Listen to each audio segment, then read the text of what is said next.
බුද්ධං සරණං ගච්ඡාමි ධම්මං සරණං ගච්ඡාමි සංඝං සරණං ගච්ඡාමි ဒုတိယံ පි බුද්ධං සරණං ගච්ඡාමි ဒုတိယံ පි ධම්මං සරණං ගච්ඡාමි ဒုတိယံ පි සංඝං සරණං ගච්ඡාමි တတိယံ පි බුද්ධං සරණං ගච්ඡාමි တတိယံ පි ධම්මං සරණං ගච්ඡාමි တတိယံ පි සංඝං සරණං ගච්ඡාමි တိสรณ ගමනං සම්පුන්නං පානාති පාතා වේරමණී සික්ඛාපදං සමාදියාමි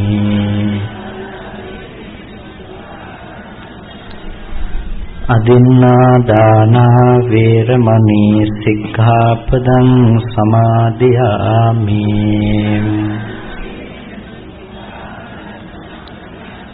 කාමේසු මිච්ඡාචාරා වේරමණී සික්ඛාපදං සමාදියාමි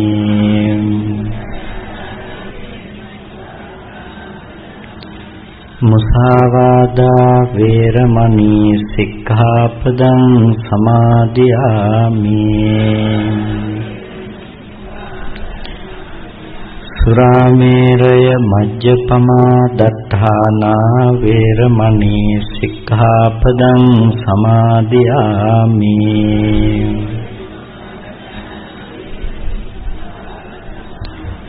තිසරණේන සද්ධින් පංචශීලං ධම්මං සාධුකං සුරක්ෂිතං කତ୍වා අප්‍රමාදේන සම්පාදේත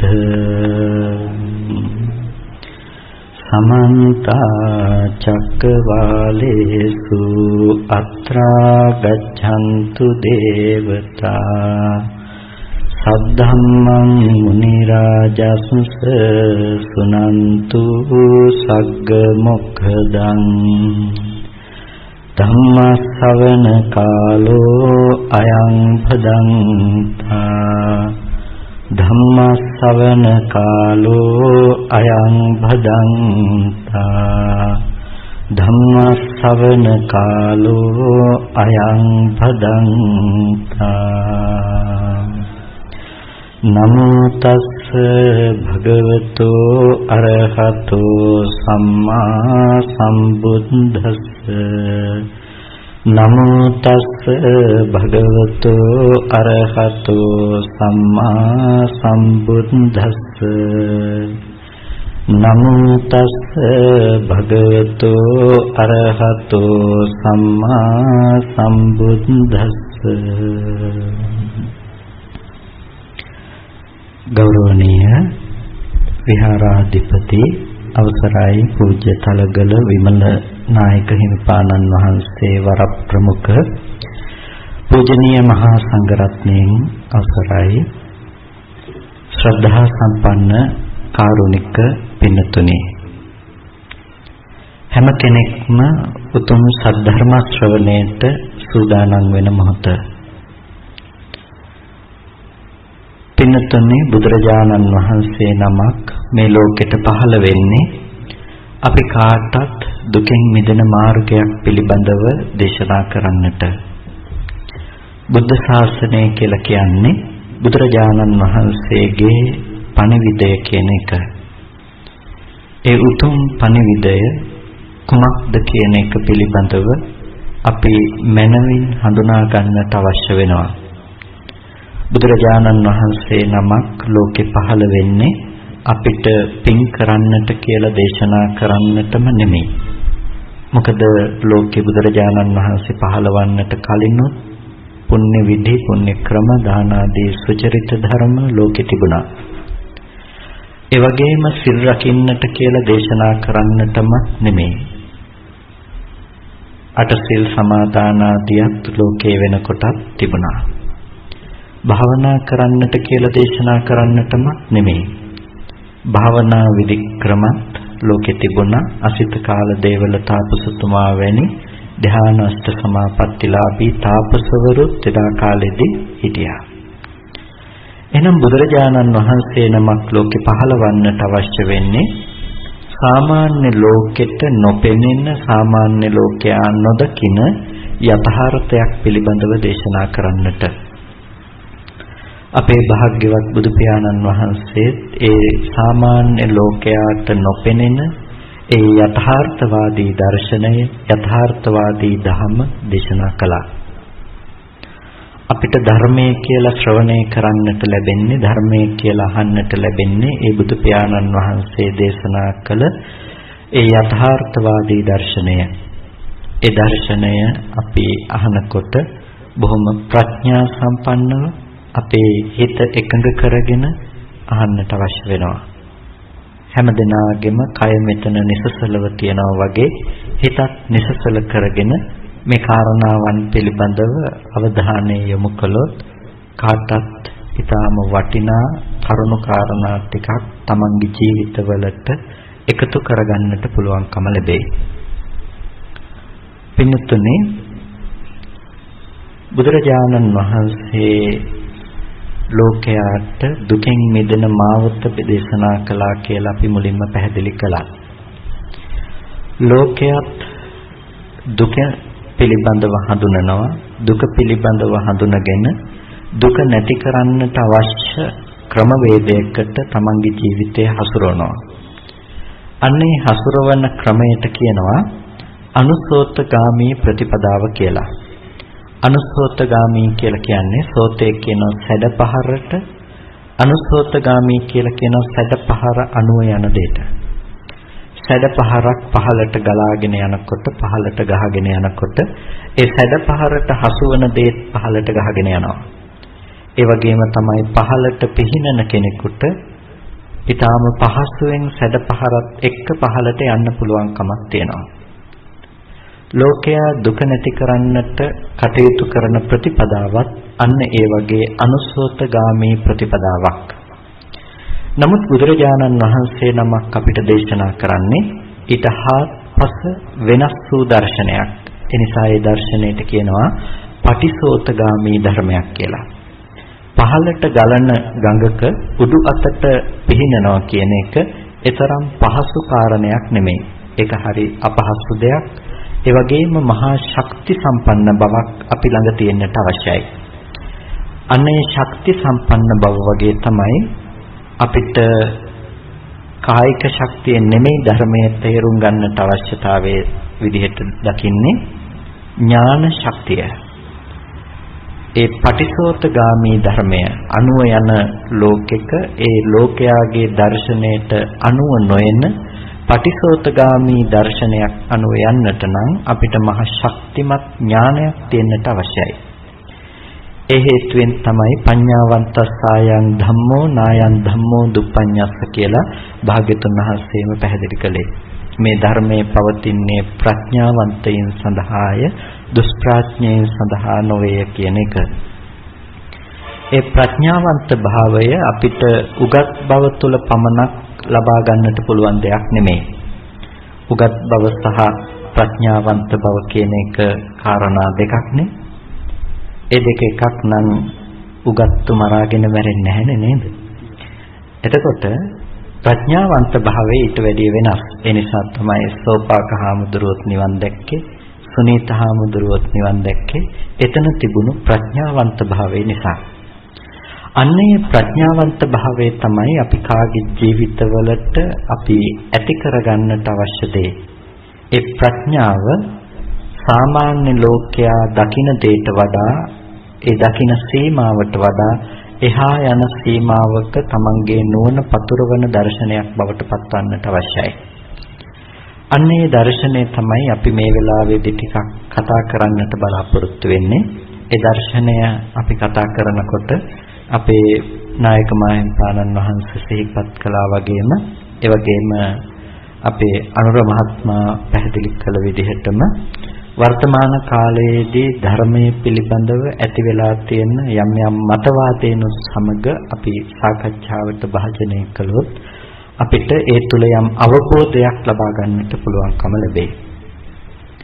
බුදුරජාණන් වහන්සේ දේශනා කරපු ධර්මයේ ගැන අපි කතා කරනකොට අට්ඨක්කරා තීනිපදා සම්බුද්ධේන ප්‍රකාශිතා. අකුරු 8කින් යුක්ත පද තුනක් බුදුරජාණන් වහන්සේ නමක් දේශනා කරනවා. අකුරු 8කින් යුක්ත පද තුනක් කියලා කියන්නේ අනිච්ච, දුක්ඛ, අනාත්ත කියන මේ පද තුන. අනිච්ච, දුක්ඛ, අනාත්ත කියනකොට තනි තනි අකුරු බලන්නට ගියොත් නම් ඔබට අකුරු 8කට වැඩිය හම්බ වෙයි. නමුත් පාලි ක්‍රමය අනුව තමයි අකුරු 8ක් ගණනය කරන්නේ බැඳි අකුරකට පූර්ව වූ අක්ෂරයත් සමග අරගෙන.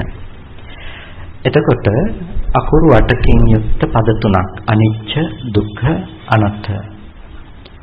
අනිච්චතාවය, දුක්ඛ ධර්මය, අනාත්ම ධර්මය.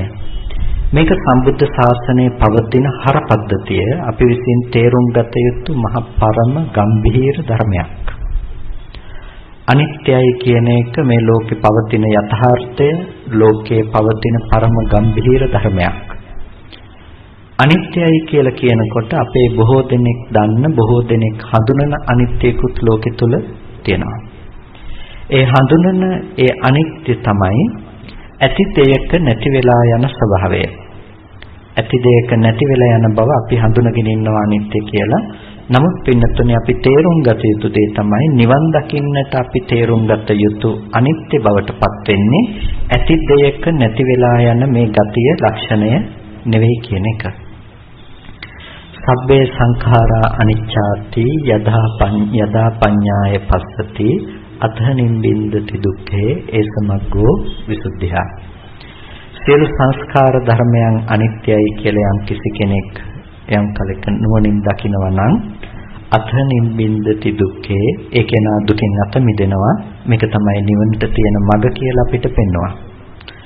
එහෙනම් මේ කතා කරන අනිත්‍ය ලෝකේ කාටත් පේන්නට තියෙන මේ ඇති වස්තුන් දිරලා විනාශ වෙලා යන එක නෙමෙයි. අපි නම් ටිකක් ඕක ගහන්නේ මල ගෙදරක වගේනේ සබ්බේ සංඛාරා අනිච්චාති කියලා.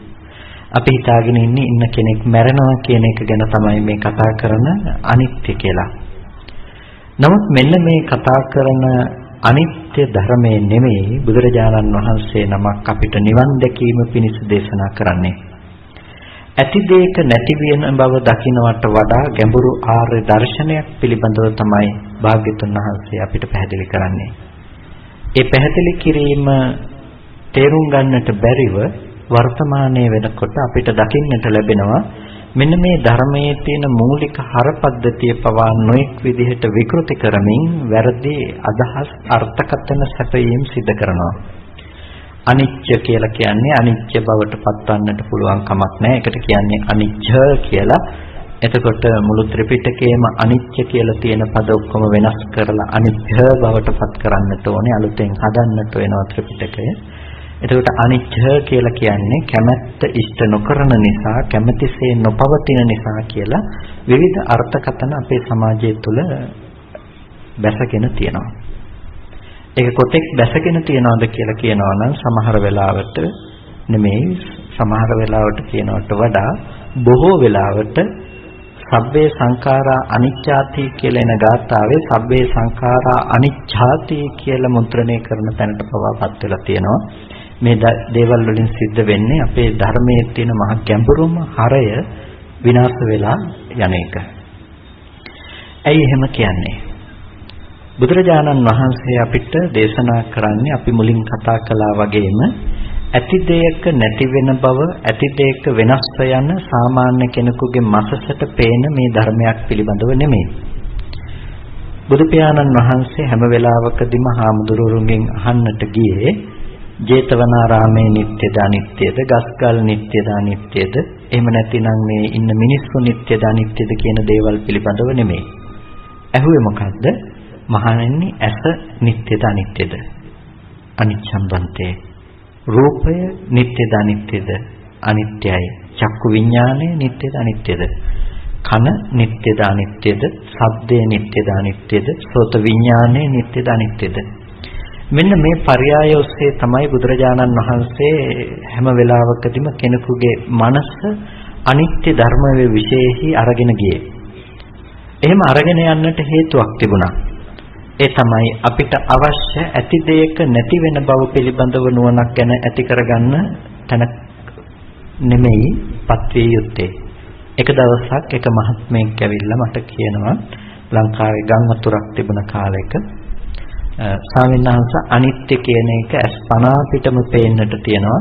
අර හොඳට තිබුණු ගෙවල් ඔක්කොම කැඩිලා බිඳිලා විනාශ වෙලා ගිහිල්ලා කියලා.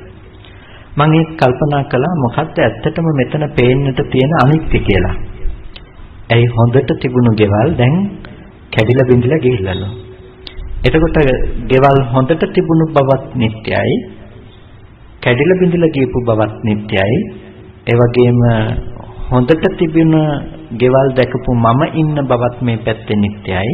ඒ මමත්වයක් පවතිනව නොනවත්තාම එදා හොඳට තිබුණු ගෙවල් දකින මම සහ දැන් කැඩිලා තියෙන ගෙවල් දකින මම මේ පැත්තේ ජීවත් වෙනවා කියන නිට්ටය වූ මානසික මට්ටම Tamange හිත පැත්තෙන් නිකම්ම නිර්මාණය වෙලා අවසానයි. එතකොට මෙන්න මේ විදිහේ අනිත්‍යතාවයක් නෙමෙයි බුදුරජාණන් වහන්සේ අපිට පෙන්වුවේ. අපිට පෙන්වුවේ මොහොතක් පාසා ඇතිව නැතුව යන ධර්මතා සමූහයක පැවැත්මක් පිළිබඳව. ඒ නිසා තමයි ඇස අනිත්‍යයි, රූපය අනිත්‍යයි, චක්කු විඥානය අනිත්‍යයි කියලා කිව්වේ.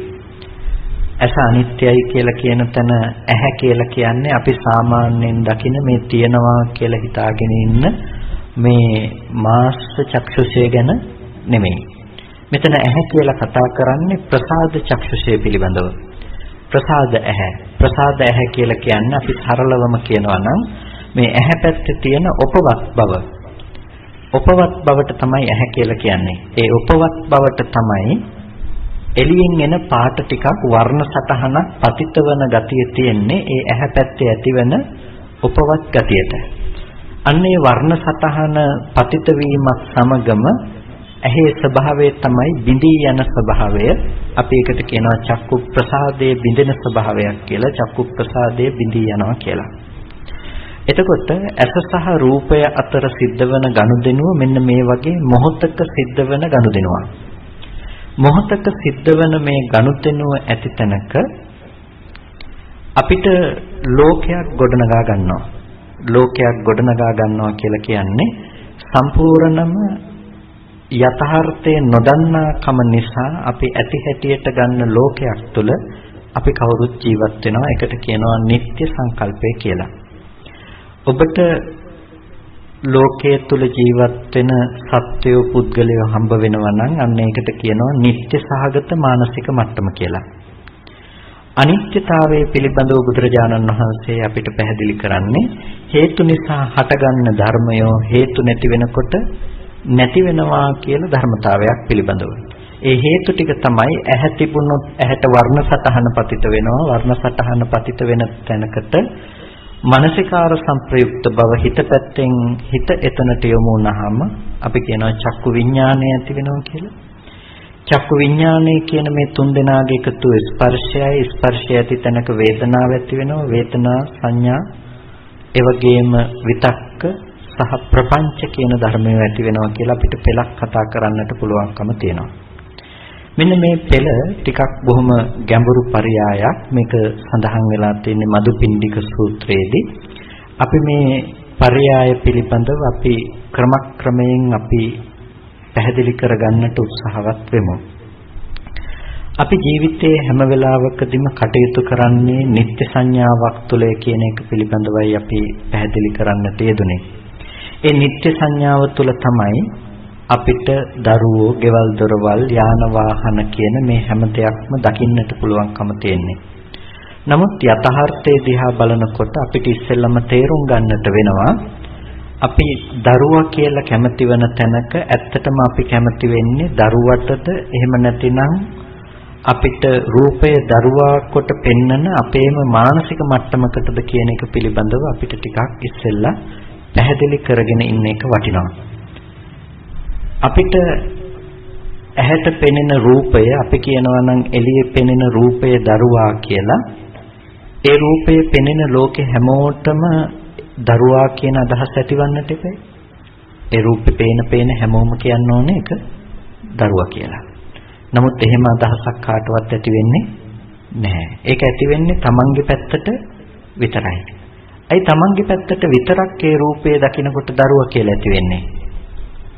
ඒ රූපේ දකිනකොට තමන්ට සිහිපත් කරගන්නට පුළුවන් වටපිටාව තියෙන්නේ තමන්ගේ මනස පැත්තේ නිසා. තමන් හැම වෙලාවකදීම විඳින්නේ තමන්ගේ මනස පැත්තේ ඇති අත්දැකීම එක්ක ගිය ධර්ම කොටාශයක්. එතකොට එළියේ තියෙන රූපය ඒකට උපකාරක ධර්මයක් විතරයි. තමන් විඳින්නට පුරුදු වෙලා තියෙන්නේ තමන්ගේ මානසික මට්ටම තුළ රැස් කරගෙන තියෙන සංකල්පමය වශයෙන් ඇති කරගත්ත දෙයක්. අපි මෙහෙම උදාහරණයක් කිව්වොත්, ඔබට මම කිව්වොත් වස ගේන්නට කියලා, ඔබ ගිහිල්ලා විස ටිකක් අරගෙන හැබැයි මෙතන ජර්මන් ජාතිකයෙක් හිටියොත් එයා ගිහිල්ලා වතුර වීදුරුවක් අරගෙන එනවා. ඒ ජර්මන් භාෂාවෙන් වස කියලා කියන්නේ වතුර වලට නිසා. දැන් වස කියන එකම ශබ්දය ඔබේ කන ළඟට එනකොට විසක් බවට පත් වෙලා ජර්මන් ජාතිකයාගේ කන ළඟට යනකොට වතුර වීදුරුවක් බවට පත් වෙලා ගියේ නැහැ. දෙන්නටම එක සමානෝම ශබ්දය ඇහෙනකොට දෙන්න දැනගත්තේ තම තමන් ඒ ශබ්දය අනුව රැස් කරගෙන හිටපු ටික මිසක වෙනත් දෙයක් නෙමෙයි. එතකොට දෙන්නම කල්පනා කරන්නේ ශබ්දය කියන එක පිළිබඳව තමන් දන්න සීමාව තුළ ඉඳලා. අන්න ඒක නිසා කියනවා, එකට කියනවා අපි සංකල්පය කියලා. අන්නේ සංකල්පයේ මත තමයි සත්වයා ඇලීම සහ ගැටීම කියන මේ ධර්මයන් පවත්වන්නේ. ඇලීම සහ ගැටීම කියන ධර්මය ලෝකේ පවත්වන්නේ අන්න ඔය සංකල්පමය රාමුව තුළ ඉඳලා. අපි අසුචි ටිකක් බොහොම අප්‍රසන්න කරනවා.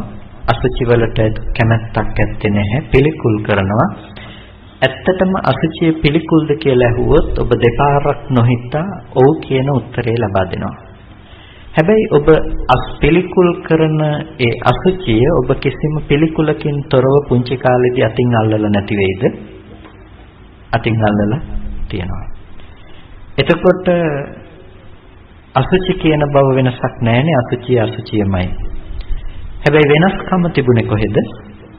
තම තමන්ගේ සංකල්පයේ පැත්තේ ඒකට අනුරූපව වෙනස් වීම තිබුණා. ඒ නිසා අපිට දකින්නට පුළුවන්කම තියෙනවා අපි ප්‍රියමනාප බව ලෝකෙ කොච්චර එළියට දෙන්නට හැදුවත් ඇත්තටම ප්‍රියමනාප බව ගොඩනැගෙන්නේ බාහිර වස්තුව මත ගිහිල්ලා නෙමෙයි, තම තමන්ගේ චේතනාවෙන් පිළියෙල කරන බව පැත්තේ තිබිලා.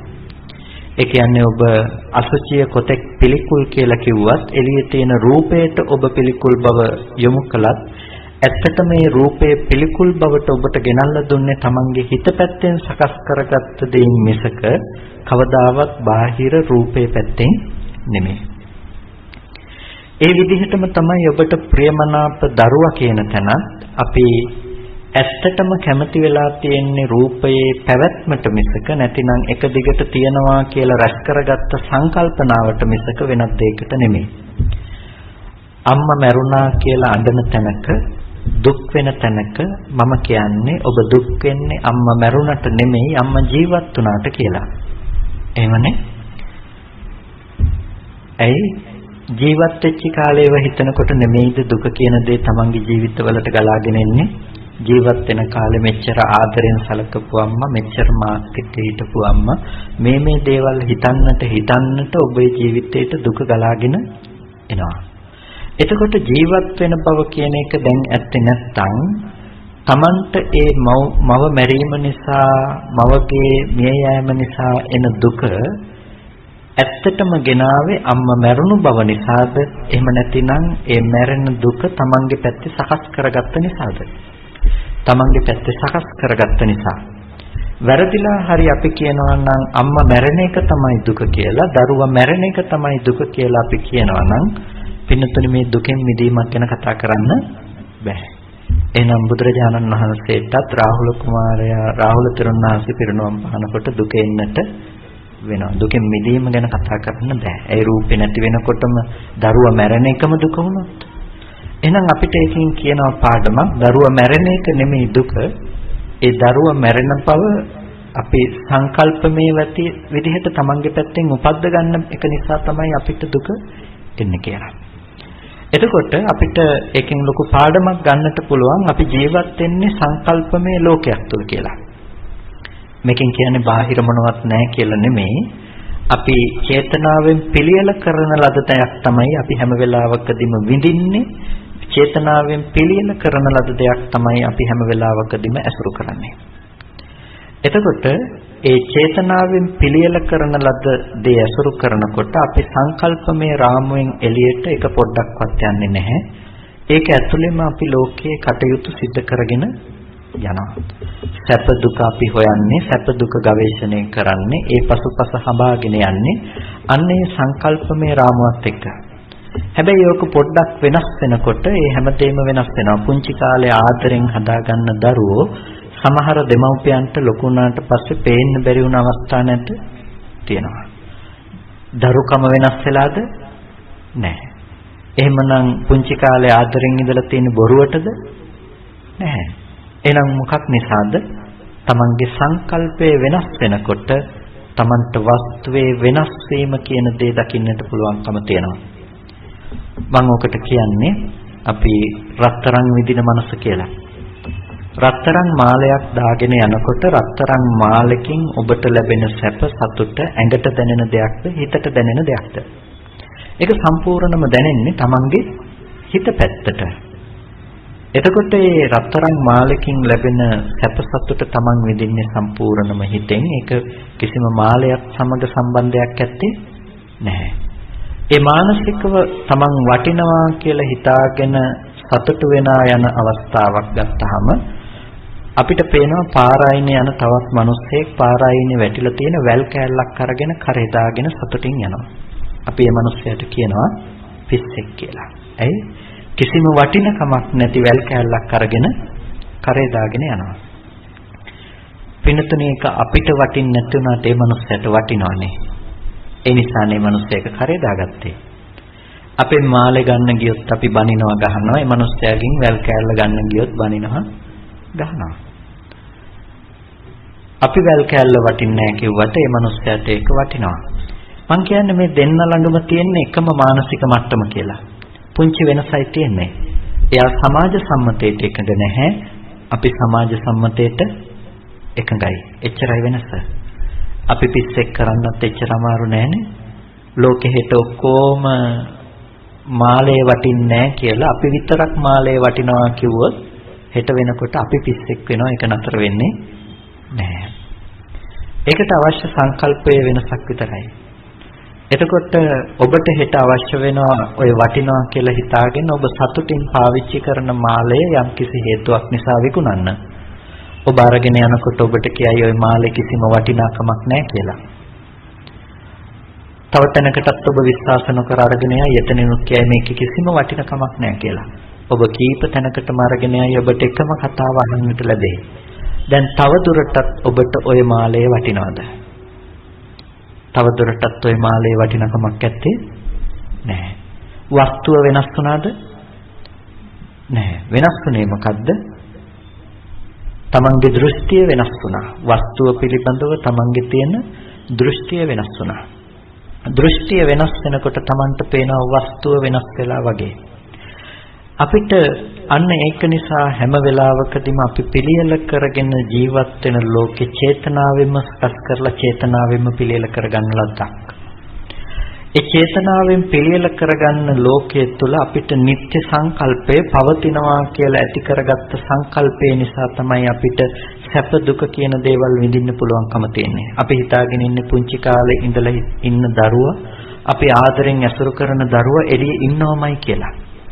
ඒ ඉන්න දරුවා අපිට ඊළඟ මොහොතේ දකින්න පුළුවන්කම තියෙනවා කියලා. වෙනස් වෙන්නේ රූපේ වෙනස් වෙනකොට අපිට නිකන් නෙමෙයි පේන්නේ. අපේ දෘෂ්ටියත් එක්ක යෙදිලා තමයි අපිට පේන්නේ. එතකොට පේන්නේ අපිට පුංචි කාලේ ඉඳලා ආදරෙන් හදාගත්ත දරුවා ලෙඩ වුණා කියලා. එතකොට දුක ගලාගෙන එන එක නතර කරන්න පුළුවන් කමක් නැත්තේ නෑ. අපිට පෙන්වුවේ ලෙඩවීම කියන දුක නැති කරගන්නට අවශ්‍ය නම් අපිට රූපේ වෙනස් කර ඉන්න තැනක් ගැන නෙමෙයි බුදුරජාණන් වහන්සේ කතා කළේ. කතා කළේ තමන්ගේ දෘෂ්ටිය වෙනස් කරගන්න දෙයක් ගැන. ඒ නිසා තමයි අපිට මිච්ඡා දිට්ඨිය දුරු කරලා සම්මා දිට්ඨිය උපදව ගන්න කියලා දෘෂ්ටියේ ඇති වෙනස් කරගන්න ස්වභාවය ගැනම කතා කළේ. සම්මා දිට්ඨිය තමයි අපිට ප්‍රමුඛ වෙන්නේ. සම්මා දිට්ඨිය කියන එකෙන් අදහස් කරන්නේ මෙන්න මේ හටගත් ධර්මය ඉතුරු නැතුව නිරුද්ධ වෙන බව, නැතිනම් උදේවැය ඥානය පිළිබඳව ඇති නුවණ, අනිත්‍ය ධර්මයේ පිළිබඳව ඇති නුවණ, අනේකට කියනවා සම්මා දිට්ඨිය කියලා. ඒ අනිත්‍ය ධර්මයේ යම් කිසි කෙනෙක් දකිනවා නම්, අනිත්‍ය ධර්මයේ පිළිබඳව යම් කිසි කෙනෙක් තේරුම් ගන්නවා නම්, එයාට ලෝකේ පැවැත්මක් හම්බ වෙන්නේ නැහැ. එයා දකිනවා ලෝකේ හටගත්ත දේ ඉතුරු නැතුව නැති වෙනවා කියලා. ඒක ඇති දෙයක නැති වෙන බව නෙමෙයි. ඒක හේතුඵල ධමයක් කිව්වොත් නිවැරදි. ඔබට මේ මොකද්ද කියලා අහුවොත් ඔබ කාටත් කියන්න පුළුවන් මේක වටාපතක් කියලා. ඔබ මේ වටාපතක් කියන දේ ඔබ ඇත්තටම දකින දේද දැනගන්න දේද කියලා අහුවොත් මේක ඇත්තටම ඔබ වටාපත කියන එක දැනගන්න දේ. වටාපත කියන එක මේ රූපය ඇතුලේ තිබිලා ඔබ ළඟට ආවේ නැහැනේ. මේ වර්ණ සටහන වස්තුව මතිට පතිත වෙලා එන පරාවර්තන ආලෝකය තමයි ඇහැට වැටුනේ. ඒකට කියනවා අපි වර්ණ රූපය කියලා. බුදුරජාණන් වහන්සේ පිළිබඳව පැහැදිලි කරනවා ඡන්ද මණ්ඩලස්ස වන්න නිභා, සූර්ය මණ්ඩලස්ස වන්න නිභා ආදී වශයෙන් හඳ මණ්ඩලයේ වර්ණය, හිරු මණ්ඩලයේ වර්ණය ආදී මේ වර්ණ නිභාවක් තියෙනවා නම් මේක තමයි මේ වර්ණ රූපය කියලා කියන්නේ. එහෙම නැතිනම් ඇහැට පෙනෙන රූපායතනය කියලා කියන්නේ මෙන්න මේකට. එතකොට රූපායතනය කියන එකේ වටාපත් තිබුණේ නෑ. රූපායතනේ ආවේ වර්ණ සටහනක් විදිහට විතරයි ඇහැ ළඟට ආවේ. ඒක එකපාරම එක දිගටම එනවත් නෙමෙයි. එක වතාවක් ඇහැට ආපු පාට ටික නෙමෙයි, දෙවෙනි වතාවේ නැවත එන්නේ. අලුතෙන්ම හේතු ටික ඇතුව තමයි අලුතෙන්ම එන්නේ. එතකොට මෙන්න මෙහෙම හටගෙන නැති වෙන ධර්මතාවයක් වර්ණ රූපයේ පැත්තෙනුත් තියෙනවා. ඒ වර්ණ රූපේ ගෝචර කරගන්න ඇහැ පැත්තෙනුත් තියෙනවා හටගෙන නිරුද්ධ වෙන ධර්මතාවයක්. අන්න ඒකට කිව්වා ඇස අනිත්‍යයි කියලා. අන්න ඒකට කිව්වා රූපය අනිත්‍යයි කියලා. නැතිනම් ඇස අනිත්‍යයි කියන එකෙන් සම්පූර්ණම අදහස් කළේ අර පුංචි කාලේ ඉඳලා අපිට උපදිනකොටම අර තිබුණ ඇහැ වයසට යනකොට පේන්නේ නැතුව ගිහිල්ලා නැති වෙලා යනවා කියන ඇහි අනිත්‍ය ගැන නෙමෙයි මේ කතා කරේ. එහෙනම් ඇහැ අනිත්‍යයි, රූපය අනිත්‍යයි සහ ඒ අනුව යන චක්කු විඥානය අනිත්‍යයි කියලා කිව්වා. ඇයි අපිට ඇහැට පතිත වෙන්නේ වර්ණ සටහනක්, වර්ණ සටහන දකින්න බවට Tamanගේ හිත පැත්තෙන් දැනගන්නේ. තාම වටාපත පිළිබඳව දන්නේ නැහැ. වටාපත කියලා දැනගන්නේ කොහෙන්ද? තමන් මීට කලින් ඇසුරු කරලා තියෙනවා නම්, මේ දේවල් අහලා තියෙනවා නම් අන්න ඒ ප්‍රඥප්ති සමුදායත් එක්ක තමයි තමන්ගේ මනස පැත්තෙන් පිළියෙල කරලා සකස් කරලා ඔබට වටාපත දැනගන්න පුළුවන්කම තියෙනවා. එතකොට වටාපත කියලා ඔබ දැක්කද, වටාපත කියලා දැනගත්තද? වටාපත කියන එක අපි ඇත්තටම දැක්ක නෙමෙයි, වටාපත කියන එක අපි දැනගත්තා. අපි දැක්කේ රූපය. හැබැයි අපි දැනගත්තේ වටාපත. වටාපත දැනගන්න එකත් එක එක විදිහට ඔබට දැනගන්න පුළුවන්. ඔබ බෞද්ධයෙක් නිසා ඔබට මේක දැනගන්නට පුළුවන්කම තියෙනවා ස්වාමීන් වහන්සේලා ධර්ම දේශනා කරනකොට ආදී පාවිච්චි කරන දෙයක් හැටියට. ඒ වගේම චීනය වගේ රටක කෙනෙක් සමහර විට මේ පවන් සැලීමට පාවිච්චි කරන දෙයක් වන්නට පුළුවන්. එයා දැක්කහම හාමුදුරු කෙනෙක් බණ කියනවා කියන දෙයට වැඩිය එයාට පවන් සලන උපකරණයක් සිහිපත් කරගන්නට පුළුවන්කම තියෙනවා. එතකොට ඔය එකක්වත් මේ රූපේට අයිති කාරණා නෙමෙයි. ඒ තම තමන්ගේ හිත පැත්තේ රැස් කරගත්ත, සකස් කරගන්න දෙයට අදාළ කාරණා. දැන් ඔබට පුළුවන් ඔබේ හිත පැත්තේ ඔබ රැස් කරගෙන තියෙන දේ අනුව වටාපත ආරම්භය පින් කරන්න පුළුවන්කමක් තියෙනවා. වටාපත ආරම්භය අමනාපකම් උපදවගෙන ඔබට තරහක් ඇති කරගන්නට පුළුවන්කමක් තියෙනවා. ඒ වගේම ඔබට වටාපත එළියේ තියනවා කියලා මේක හටගත් ආකාරයේ නොදන්නාකම නිසා ඔබට මෝඩකම තුල රඳා පවතින්නටත් පුළුවන්කම තියෙනවා. එතකොට මේකෙන් මම බොහොම ගැඹුරු කතාවක් වටාපත තුල මම මේ ඉදිරිපත් කරන්නේ. අපිට එළියේ රූපය තියෙන බවට හම්බෙනවා නම් ඒ හම්බෙන බව තුලම අපිට අවිද්‍යාව කියන නොදන්නාකම ගොඩනැගිලා ඉවරයි. එක්ක අපි කැමති වෙනවා, එක්ක අපි තියෙන දෙයට අකමැති වෙනවා, එක්ක තියෙන දෙයට කැමතිත් නොවි අකමැතිත් නොවි පවතිනවා. ඒකට කියනවා අවිද්‍යාව කියලා. කැමති වෙන එකට කියනවා රාගානුසය කියලා, ගැටෙන එකට කියනවා පටිඝානුසය කියලා. අපි මුලා වෙන එකට කියනවා අවිද්‍යා අනුසය කියලා. දැන් කොහෙන් ගියත් අපිට මිදෙන්න පුළුවන් කමක් නැහැනේ. ඒ එළිය ඇති බවට හම්බෙනවා නම් හම්බෙන කිසිම තැනකින් අපිට මිදෙන්න පුළුවන් කමක් නැත්තේ නැහැ. අන්න එතනදි තමයි අපිට අනිත්‍ය ධර්මය ගැන බුදුරජාණන් වහන්සේ දේශනා කරපු ප්‍රඥාව, අනිත්‍ය පිළිබඳව දේශනා කරපු නුවණ අපිට අවශ්‍ය වෙන්නේ. උදේවයට්ඨේන අනිච්ඡං කියලා දේශනා කළේ. ඒ කියන්නේ උපාද වයට්ඨේන අනිච්ඡං, හටගන්න නිසා, වැය වෙන නිසා තමයි අනිත්‍යයි කියලා කියන්නේ. එතකොට හටගත්තේ මොනවද? හේතු ටික නිසා හටගත්තා, හේතු ටික නැති වෙලා යනකොට නැති වෙලා යනවා. සංයුත්ත නිකායේ ဒုတိ ය ද්වය සූත්‍රයේදී ද්වයං නිස්සාය විඥානං සම්භවති, හේතු දෙකක් නිසා විඥාණය හටගන්නවා. චක්කුංච පටිච්ච රූපේච, අසත් නිසා රූපයක් නිසා. චක්කුං අනිච්ඡං සංකතං විපරිණාම ධම්මං, ඇහැ කියන එක අනිත්‍යයි, හේතු නිසා හැදෙන දෙයක්. ඇහැ කියන දෙක වෙනස් වෙන ස්වභාවයෙන් තියෙනවා. රූපය වෙනස් වෙනවා, රූපය අනිත්‍යයි. මේ දෙක අනිත්‍යයි නම් ඒ දෙක නිසා ගොඩනගෙන චක්කු විඥානය කොහෙන් නිට්ටය වෙන්නද? බුදුරජාණන් වහන්සේ කහන්නේ ဒုတိ ය ද්වය සූත්‍රයේදී. එතකොට මේ හේතු ටික අනිත්‍යයි නම් හේතු නිසා ගොඩනගෙන ප්‍රතිඵලය කොහොමත්ම නිට්ටය වෙන්න පුළුවන් කමක් නැත්තේ. ඒකට කියනවා අනිත්‍යයි කියලා. එතකොට ඒ අනිත්‍ය යම් කිසි කෙනෙක් සාක්ෂාත් කරනවා නම්, ඇහි අනිත්‍ය, රූපේ අනිත්‍ය සාක්ෂාත් කරනවා නම් එතන කතා කරන්න පුළුවන් කමක් නැහැ වටාපතේ අනිත්‍යයක් ගැන. ඒ වටාපතේ අනිත්‍ය ගැන කතා කරන්න බැරි. වටාපත කියන එක දැනගත්ත දේ මිසක දකින්න එක නෙමෙයිනේ. ඇස රූප දෙක එතන අනිත්‍යයි.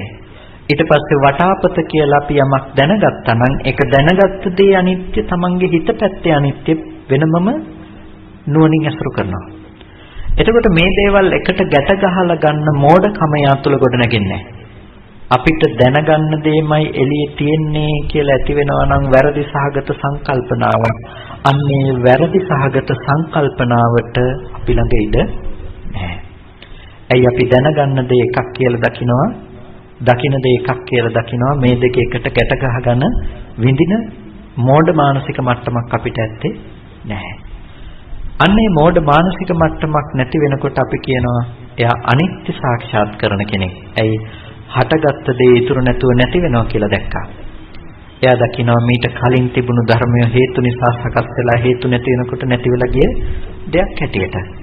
එතකොට අනිත්‍ය යම් දෙයක් සාක්ෂාත් කරනවා නම් එයාට වටාපත කියලා ඇති රූපයක් හම්බ වෙන්නේ නැහැ. ඒකට කියනවා වටාපත අනුත්පාදයට ගියපු දෙයක් කියලා. ආදරණීය දරුවා කියන එක අනුත්පාදයට ගිය දෙයක් වෙනවා. අනුත්පාදේ කියන්නේ නොහට ගන්න බවට ගිය දෙයක්. නොහට ගන්න බවට ගියේ ඔබ හේතුඵල ධමයක් දැක්ක නිසා. බය වෙන්න එපා. මේකෙන් කියන්නේ මේ මතක් වෙන්නෙත් නැහැ කියලා එහෙම නෙමෙයි. දැනගන්න බැරි එක නෙමෙයිනේ නිවන් දකින්නවා කියන්නේ. මේ කියන්නේ දැනගැනීමේ තියෙන ප්‍රශ්නේ නෙමෙයි. දැනගන්න දේ, පේන දේ කියලා එකට ගැට ගහලා මේ ටික ඔක්කොම එකතු කරලා ගන්න මෝඩකම වැරදි කියලා කියන්නේ. ඒ මෝඩකම දුරු කරගත්තාම දැනගන්නත් පුළුවන්කම තියෙයි. හැබැයි දැනගන්න දේ එළියේ තියෙන දේ කියලා මුලා වෙන බව ඇත්තේ නැහැ. අන්න ඒක කරන්න නම් අපිට සිද්ධ වෙනවා හේතුඵල ධම අනුව හටගත්තු ධර්මය හටගෙන ඉතුරු නැතුව නැති වෙනවා කියලා පෙන්වලා දෙන්න. ඒකට කියනවා අනිත්‍ය ධර්මයක් කියලා. එතකොට ඔබට පේනවා ඇති මේ අනිත්‍ය කියන එක මොනතරම් ගැඹුරු විශේෂයකට යන මොනතරම් ගැඹුරට තේරුම් ගත යුතු දර්ශනයක්ද කියන එක. අනිත්‍ය දර්ශනය. ඇති දෙයක නැති වෙන බව නෙමෙයි කියලා. එතකොට දැන් කැමැත්ත ඉෂ්ට වෙන්නේ නැහැ කියන අර්ථය අපි ඕකට මදකට අරගෙන බැලුවොත් කැමැතිසේ පවතින්නේ නැහැ, කැමැත්ත ඉෂ්ට වෙන්නේ නැහැ කියන මේ අර්ථය අපි ටිකකට ඕකට ගලපලා ටිකකට අරගෙන බැලුවොත් කැමැත්ත ඉෂ්ට නොකරන දේ ලෝකේ නැද්ද? කැමැත්ත ඉෂ්ට නොකරන දේ ලෝකේ තියෙනවා. යමක් නිසා කැමැත්ත ඉෂ්ට වෙන්නේ නැත්නම් කැමැත්ත ඉෂ්ට නොවන දේ ලෝකේ තියෙනවා. ඒ වගේම මේ කැමැත්ත ඉෂ්ට නොවන බව දැනගන්න කෙනා මේ පැත්තේ නැද්ද? එකෙනත් මේ පැත්තේ ඉන්නවා.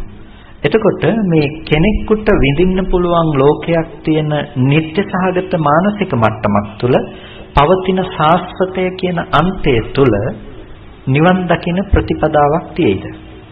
නිවන් දකින ප්‍රතිපදාවක් එතන කිසිසේත්ම කතා කරන්න පුළුවන් කමක් නැත්තේ නැහැ. එනිසා අනිත්‍ය කියලා බුදුරජාණන් වහන්සේ අනිත්‍යතාවය කියලා කතා කරන මේකට කැමැත්ත ඉෂ්ට කරන්නේ ආදී වශයෙන් අර්ථ විපරීත කරගත්තොත් ඒකෙන් නැති වෙලා යන්නේ මේ ශාසනයේ තියෙන ගැඹුරුම හරපද්ධතිය. ඒකෙන් නැති වෙලා යන්නේ මේ නිවන් දකින්නට තියෙන මූලිකම දර්ශනය සම්පූර්ණයෙන් පළමුවෙනියටම ඉවත් වෙලා යනවා. එතකොට ඔකට සමහර වෙලාවට උදාහරණ දක්වන නිසා තමයි අපේ පින්නතුන්ට තේරුම් ගන්නට පුළුවන් කමක් නැත්තේ. බුදුරජාණන් වහන්සේ දේශනා කරනවා යදනිච්ඡන් තං දුක්ඛං කියලා. යමක් අනිත්‍ය නම් ඒක දුකයි කියලා. එතකොට යමක් අනිත්‍ය නම් ඒක දුකයි කියලා දේශනා කරනකොට අපි අනිත්‍ය දන්නවා, ලෝකේ ඉන්න අය දුක කියන දේත් හඳුනගෙන ඉන්නවා. ඒ අනුව තමයි ගලපලා හිතලා බලන්නේ. ඒකටත් උදාහරණ දෙකකුත් ඒ කියන ඇත්තම ඉදිරිපත් කරනවා. ඔයගොල්ලන්ට ඔළුවේ කැක්කුමක් තියෙනවා. ඔළුවේ කැක්කුම අනිත්‍ය වෙනවා, සැපද දුකද කියලා අහනවා. එතකොට කියනවා ඔළුවේ කැක්කුම අනිත්‍ය වෙන එක සැපයි කියලා. පිළිකාවක් තියෙනවා, පිළිකාව අනිත්‍ය වෙනවා, සැපද දුකද කියලා අහනවා. එතකොට සැපයි කියලා කියනවා. අල්ලපු ගෙදර මිනිස්සයත් එක්ක තරහෙන් ඉන්නකොට අල්ලපු ගෙදර මිනිස්සයාගේ තාප්පේ කඩාගෙන වැටෙනවා, සැපද දුකද කියලා අහනවා. මේගොල්ලොම දෙන උදාහරණ.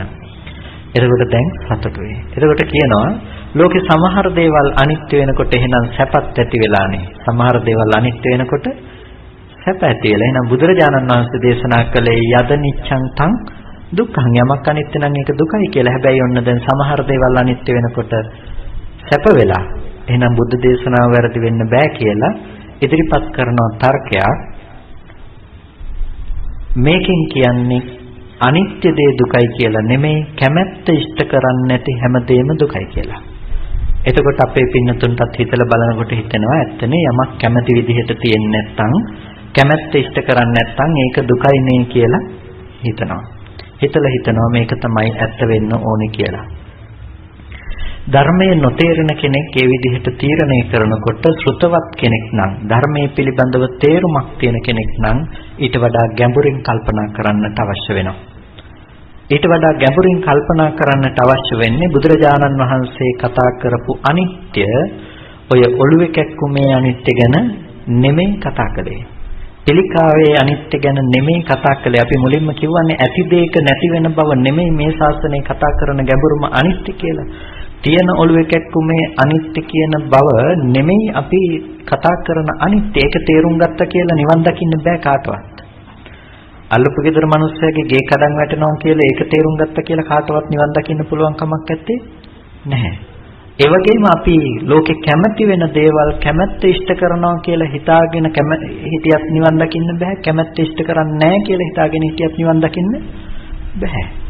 එහෙනම් අපිට දකින්න වෙනවා ඉන්න භූමිය සම්පූර්ණම වෙනස් කරන දර්ශනයක්. අපි ඉන්න මට්ටම සම්පූර්ණම වෙනස් කරන තැන. අන්නේ වෙනස් කරන තැන තමයි පෙන්වන්නේ හේතුඵල ධර්මක පැවැත්මක් පිළිබඳව. ඒ නිසා තමයි ජේතවනාරාමයේ අනිත්‍යයි කියන්නේ නැතුව ඇහැරු අනිත්‍යයි, රූපේ අනිත්‍යයි, චක්කු විඥානේ අනිත්‍යයි කියලා කියන්නේ. මේ තුන අනිත්‍යයි නම් ආයෙ කතා කරන්න දෙයක් නැහැනේ. කය අනිත්‍යයි නම්, පොට්ටබ්බේ අනිත්‍යයි නම්, කාය විඥානය අනිත්‍යයි නම් ආයෙ ඔළුවේ කැක්කුම් තියෙන්න පුළුවන්ද? ඔළුවේ කැක්කුම් තියෙන්න පුළුවන් කමක් නැත්තේ නැහැ. ඇයි? නිකන් හිතන්නකෝ අපි කියන ඔළුවේ කැක්කුමයි කියලා. ඇත්තටම ඔබ විඳින්නේ වේදනාවක්ද ඔළුවේ කැක්කුමක්ද? කායික වේදනාවක්. කායික වේදනාවට ඔබට දැනනවද මෙන්න මේ හැඩේ මෙහෙම තියෙන ඔළුවක් කියලා එකක්? එහෙම හැඩ දැනෙන්නේ නැහැ නේද වේදනාවට? කායික වේදනාවක් දැනෙනවා. කායික වේදනාව දැනෙනකොට, කයට ස්පර්ශ වෙනකොට ඒ පොට්ටබ්බේ නිසා ඇතිවෙන වේදනාව තමයි දුක් වේදනාව. ඒකට අපි කියනවා අපි මනස පැත්තෙන් සකස් කරලා මේ ඇඟේ මේ ඔළුව තමයි රිදෙන්නේ කියලා අපි හිතෙන් තමයි ඒ වේදනාව අල්ලගෙන තියෙන්නේ. එතකොට ඒක ඇත්තටම කායික වේදනාව නෙමෙයි, අපි මනසෙන් උපාදාන වශයෙන් අල්ලගත්ත දේ තමයි ඔළුවේ කැක්කුම කියන එක. ඒකත් අපි නිකම්ම අතාරින්න ලෑස්ති නැහැනේ. අපි ඔළුවේ කැක්කුම විඳින්නේ කොහොමද? පැයක් තිස්සේ තියෙන ඔළුවේ කැක්කුම තමයි අපි විඳින්නේ. විනාඩි 10ක් තිස්සේ මගේ ඔළුව රිදෙනවා. පැයක් තිස්සේ ඔළුව රිදෙනවා. අද දවසේම ඔළුවේ කැක්කුමයි. අපි මේ විදිහට තමයි ඔළුවේ කැක්කුම විඳින්නේ. ඒකට බුදුරජාණන් වහන්සේ සල්ල සූත්‍රයේදී දේශනා කරනවා අසෘතවත් පෘතජ්ජනයා එකම වේදනාවට දෙපාරක් දුක් විඳිනවා කියලා. එකම වේදනාව කයත් ස්පර්ශ වෙනකොට දැනෙන වේදනාව. ඒ වේදනාවට අපි දෙපාරක් දුක් විඳිනවා. කායික වේදනාවක් විඳිනවා. ඒ ආරම්භය ඇති කරගෙන අනේ මගේ ඔළුව රිදෙනවා කියලා ඔළුව කැක්කුම මේ වේදනාව අපි වෙනම මානසිකවත් විඳිනවා. එකම වේදනාවට අපි දෙපාරක් දුක් විඳිනවා. එතකොට මෙන්න මෙහෙම විඳින තැනක ඔළුවේ කැක්කුම කියන දේ අපේ මෝඩකම නිසා ඇති වුණ දෙයක් නේ. ඒ නිසා ඔළුවේ කැක්කුම කියන දේ අරගෙන අපිට දුකෙන් මිදෙන තැනක් ගැන කතා කරන්න පුළුවන් කමක් නැහැ. හැබැයි යම් කෙනෙක් දැක්කොත් කයත් පොට්ටබ්බයත් හටගෙන ඉතුරු නැතුව නැති වෙන තැන කාය විඥානයේ පැවැත්මක් නැහැ කියලා දැක්කොත් මේ ටික නැති වෙන තැනක මනෝ විඥානය හට ගන්න තැනක ඒක හටගෙන නිරුද්ධ වෙන බව දැක්කොත් එයාට ඔළුවේ කැක්කුමක් තියෙන්න පුළුවන්ද? එයාට කැක්කුම ඔළුවේ වෙන්න බෑ. කැක්කුමට ඔළුව නැහැ, ඔළුවට කැක්කුම් නැහැ එහෙමනේ. යථාර්ථයක් ගත්තට පස්සේ ටිකක් ගැඹුරු කතාවක් ඒක. කැක්කුමට ඔළුවක් විඳින්න පුළුවන් කමක් නැත්තේ නැහැ. ඒ වගේම ඔළුවට වෙනම කැක්කුම් නැත්තේ නැහැ. කායික වේදනාව තමයි දැනෙන්නේ. කායික වේදනාව ආරම්භය අපි මනසින් විඳිනවා මගේ ඔළුව රිදෙනවා කියලා. ඒක මානසිකව ඇති කරගන්න දෙයක්. එතකොට මීට තප්පරයකට කලින් තිබ්බ වේදනාව දැන් දැනෙනවද කාටවත්? තප්පරයකට කලින් තිබුණු වේදනාව දැන් නොදැනුණාට අපි පැයක් තිස්සේ තිබුණු වේදනාව මානසිකව විඳිනවනේ. අපි සම්පූර්ණම අවිද්‍යාව මත ගොඩනගාගත්ත වේදනාව තමයි අපි වැඩිපුර විඳින්නේ. මානසික වේදනාව තමයි වැඩිපුර විඳින්නේ. එතකොට අනිත්‍යතාවය ගැන කතා කරන්නේ ඔන්න ඔය වගේ තියෙන ඔළුව එකක්ම නැති වෙනවා වගේ මහා සරල තැනකින් නෙමෙයි. අනිත්‍යතාවය කතා කරන්නේ මොහොතක් පාසා හටගෙන නිරුද්ධ වෙන ධර්මය. එතකොට කයත් පොට්ටබ්බයත් කාය විඥානයත් හටගෙන ඉතුරු නැතුව නිරුද්ධයි නම් ඒ කාය විඥානයේ විඳින පුද්ගලයෙක් වෙනම ඉන්න පුළුවන් කමක් නැත්තේ නැහැ. හටගත්ත හේතු ටිකම හටගෙන ඉතුරු නැතුව නිරුද්ධයි. ඒ නිසා තමයි අනාථපිණ්ඩිකෝ වාද සූත්‍රයේදී සරියුත්තරුන් වහන්සේ දේශනා කරන්නේ ගැහැවිය නොබේ සිතට ඇස ඇසුරු නොවේවා, රූපේ ඇසුරු නොවේවා, චක්කු විඥානයේ ඇසුරු නොවේවා කියලා. ඔබේ හිතට ඇස ඇසුරු වෙන්න දෙන්න එපා. ඒ කියන්නේ ඔබට නිත්‍ය වශයෙන් ලෝකේ ඇස් හම්බෙන්න එපා. ඔබට නිත්‍ය වශයෙන් පවතින රූප හම්බ වෙන්න එපා. නිත්‍ය වශයෙන් දැනගන්න දේවල් ඔබට හම්බ වෙන්න එපා කියලා දේශනා කරනවා. ඒකෙන් ලොකු කතාවක් කියන්නේ. මොකද අපිට මමත්වයේ ගොඩනගා ගන්න මම ඉන්නවා කියන එක ගොඩනගා ගන්න මෙන්න මේ දේවල් මත. අද බණ අහන්න ඇවිල්ලා ඉන්න ඔබට සිද්ධ වෙනවා යම් විදිහකින් ඔබ අද බණ අහන්නවා කියලා කාට හරි ඔප්පු කරලා කියන්න. ඔබ කොහොමද ගිහිල්ලා ඒක ඔප්පු කරලා කියන්නේ? අද බණ ඇහුවා කියලා මෙතන. ඔබට කියන්න වුණොත් ඔබ කියයි මේ විදිහට බණ කිව්වා කියලා. එතකොට බණ කියපු එක ඔබද? නැහැ. මේ අය ඇවිල්ලා හිටියා කියලා කියයි. ආපු අය ඔබද? නැහැ. එතකොට ඇහුණු දේත් Taman නෙමෙයි, දැකපු දේවලුත් Taman නෙමෙයි. ඔබ විඳපු දේවල් ගැන කියයි. විඳපු දේවල් Tamanද? නැහැ. ඔබ දැකපු දේවලුත්, විඳපු දේවලුත්, අහපු දේවලුත් Taman නොවනකොට Taman හිටියා කියලා කියන්නේ කොහොමද? පින්නතුනි අපි Taman හිටියා කියලා කියන්නේ ඇහෙන දේ තියනවා නම් අහන කෙනා මේ පැත්තේ ඉන්නවා. දකින්න දේ තියනවා නම් දකින්න කෙනා මේ පැත්තේ ඉන්නවා. ඔබ හෙට එනකොට මේ ටික මේ විදිහටම තිබ්බොත් ඔබ කියයි ඊයේ තිබුණු විදිහටම තාමනේ ඒක තියෙනවනේ කියලා. එතකොට ඒකෙන් ඔබ තව කතාවක් කියනවා ඊයේ ඉඳලා මම ජීවත් වුණා කියලා. ඊයේ ඉඳලා මම මෙතන ඉන්නවා කියලා. එතකොට අපිට හැම වෙලාවකදීම පේන දේ එළිය තියනවා නම් පේන දේත් එක්ක අස්මි කියන එක නොවෙනස්ව පවතිනවා. වෙමි කියන හැඟීම නොවෙනස්ව පවතිනවා. මම කියන එක නොවෙනස්ව පවතිනවා. අපිට තියෙන ලොකුම ප්‍රශ්නය අන්න ඒක. අපිට තියෙන ලොකුම ප්‍රශ්නය තමයි බාහිර දෙයට කරන තණ්හාවට වැඩිය ආධ්‍යාත්මයේ පැත්තට කරන තණ්හාව. තව විදිහකින් කියනවා නම් ඔබ කියයි ඔබ වටාපතට ආසයි කියලා. ඇත්තටම ඔබ ආස වටාපතටද වටාපත කියලා පෙන්වන ඔබේ මානසික මට්ටමටද? ඔබ ආස කරන්නේ වටාපත කියලා පෙන්වන ඔබේ මානසික මට්ටමට. අපි මුලින් කතා කළානේ අපි දරුවා කියලා ඇති කරගන්නේ සංකල්පමය දෙයක් හැටියට. එතකොට ඔබ දරුවට ආදරේ කියලා කියන්නේ ඇත්තටම මොකක් ගැන හිතලාද? ඔබේ මතකය අනුව ගිහිල්ලානේ ඔබ කතා කරන්නේ. අද මතකය අහිමි වෙන්නට අවශ්‍ය කායික ශක්තිය හරි නැති වුණොත් අපි කියන්නේ අද ඩිමෙන්ෂියා කියලා රෝගයක් තියෙනවනේ. මතකය නැති වෙලා යන එක. එතකොට ඔබට මතකේ නැති වෙලා ගියොත් මේ දරුවා කියලා ඔබට හඳුන ගන්න බැරි වෙනවා නම් ඔබට ওই එළිය රූපේ කොච්චර නැති වෙලා ගියත් ඔබට දුකක් එයිද? අනේ මගේ දරුවා ලෙඩ වුණා, දරුවා මැරුණා කියලා. දුකක් එන්නේ නැහැ. ඔබට දුකක් එන්න කිසිම හේතුවක් නැහැ. ඇයි ඔබට මේ මතකය ඇති කරන්න පුළුවන් කායික හැකියාව නැති නිසායි ඔබට දුක නැත්තේ. දරුකම වෙනස් වෙලා එහෙම නෙමෙයි. මොකද අපි දුක උපද්දගන්නේ සංකල්පයත් එක්ක. මේ ඉන්නේ මගේ ආදරණීය දරුවා කියලා පෙන්නකොටම ඔබට ඒ රූපේ වෙනස් වීම දුක ගෙනල්ලා දෙනවම තමයි. එහෙනම් ඔබ දැන් දරුවා ඉන්නකොට දුක අයින් කරනවා කියන දේ කවදාවත් කරන්න පුළුවන් කමක් නැත්තේ නෑ. ඔබට සිද්ධ වෙනවා දරුවම අයින් කරන්න. දරුවම අයින් කරන්න කියන එකෙන් බය වෙන්න එපා. මේ කියන්නේ ඉන්න දරුවා අයින් කරලා දාන්න කියන එක ගැන නෙමෙයි මේ කතා කරන්නේ. ඔබට සිද්ධ වෙනවා චේතනාව පිළිබඳව යථාර්ථය දකින්න, රූපේ පිළිබඳව යථාර්ථය දකින්න. ඔබට සිද්ධ වෙනවා දකින්න දේ සහ දැනගන්න දේ දෙකක් කියලා මේ දෙක දෙපැත්තට කරලා දකින්න. එතකොට ඔබ මීට මොහොතකට කලින් දැකපු දේ නැවත දකින්න පුළුවන් කියලා හිතන මෝඩකම තුල ඔබ වාසය නොකරાવી. මම මෙහෙම ඇහුවොත් ඔබ හොඳටම දන්න මීට අවුරුදු 10කට විතර කලින් මැරුණා කියලා දන්න කෙනෙක්ව බලන්න ඔබ යනවාද හෙට? ඔබ හොඳටම දන්නවා අවුරුදු 10කට විතර කලින් ඒ කෙනා මැරුණා කියලා. ඒ කෙනාව බලන්න හෙට යනවාද? ඒ කෙනාව බලන්න යන්නේ නැහැ. ඇයි යන්නේ නැත්තේ? ඔබ දන්නවා ඒ කෙනා මැරුණා කියන හොඳටම. ඒ කෙනා නැහැ කියන ඔබ දන්නවා. දන්න නිසා ඔබ ඒ කෙනා බලන්න යනවා කියන එක කවදාවත් සිද්ධ වෙන්නේ නැහැ. පින්නතුනේ රූපේ අනිත්‍යයි කියන්නේ අන්න ඒ වගේ නුවණකට. හටගත්තු රූපේ ඉතුරු නැතුව නැති වුණා කියලා ඔබට යම් ප්‍රඥාවක් ඇති වුණොත් යම් කිසි දවසක ඔබ කවදාවත් අනිත්‍ය වුණ රූපේ නැවත ඇති බවට හිතන්නේවත් නැහැ. අනිත්‍ය වුණ රූපේ නැවත එළියේ තියනවා කියලා කවදාවත් හිතන්නේවත් නැහැ. ඒ කියන්නේ ඔබ මීට මොහොතකට කලින් දැකපු ආදරණීය දරුවා නැවත දකින්න පුළුවන් කියලා ඔබ කවදාවත් හිතන්නේ නැහැ. මොකද රූපය අනිත්‍යයි කියලා ඔබ දැක්කා. ඒ අනිත්‍ය සාක්ෂාත් කරපු ඔබ ඇත්තටම මිදුනේ දරුවා කියන පවතින එක දිගට තියනවා කියලා දැනගත්ත මානසික මට්ටමින්. මේකෙන් මිදුණ කියන එකෙන් අදහස් කරන්නේ ඔබට දරුවා දැනගන්න බැරි වෙලා කියන එක එහෙම නෙමෙයි. ඒක වරදවා ගන්න එපා. දරුවා දැනගන්න එකේ නෙමෙයිනේ මෙතන තිබුණ ගැටලුව තිබුණේ.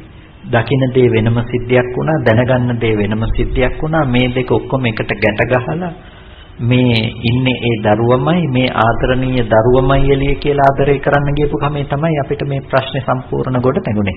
හැබැයි මේක නිර්වුල් කරගන්නකොට අපිට පේනවා දිත්තේ දිත්තමත්තන් දැකීම මාත්‍රයෙන් ඉවර වෙන දෙයක්. ඒ වගේම විඤ්ඤාතේ විඤ්ඤාතමත්තන් දැනගන්නතේ දැනගැනීම පැත්තෙන් ඉවර වෙන දෙයක්. මේ දෙක එකට ගැට ගහන්න පුළුවන් කමක් නැත්තේ නෑ කියන එක.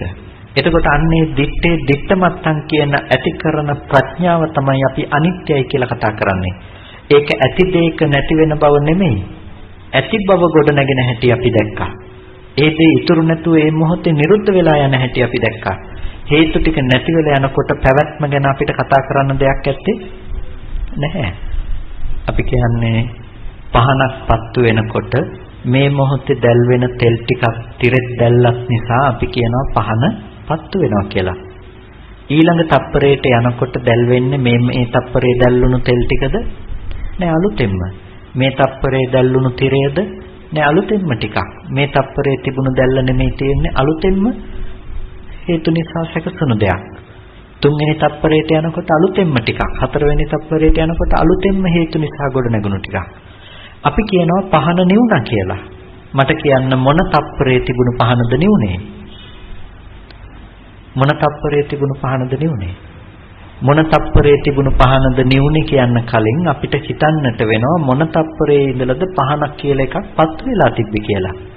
හේතු ටික ඇති වෙනකොට අපි කියලා තියෙනවා පහන පත් වෙනවා කියලා. ඒ හේතු ටික ඒ මොහොතේම වැය වෙලා ගිහිල්ලා තියෙනවා. ඒ මොහොතේම වැය වෙන බව නිසා පත් වෙන බව ඒ මොහොතේම ඉවරයි.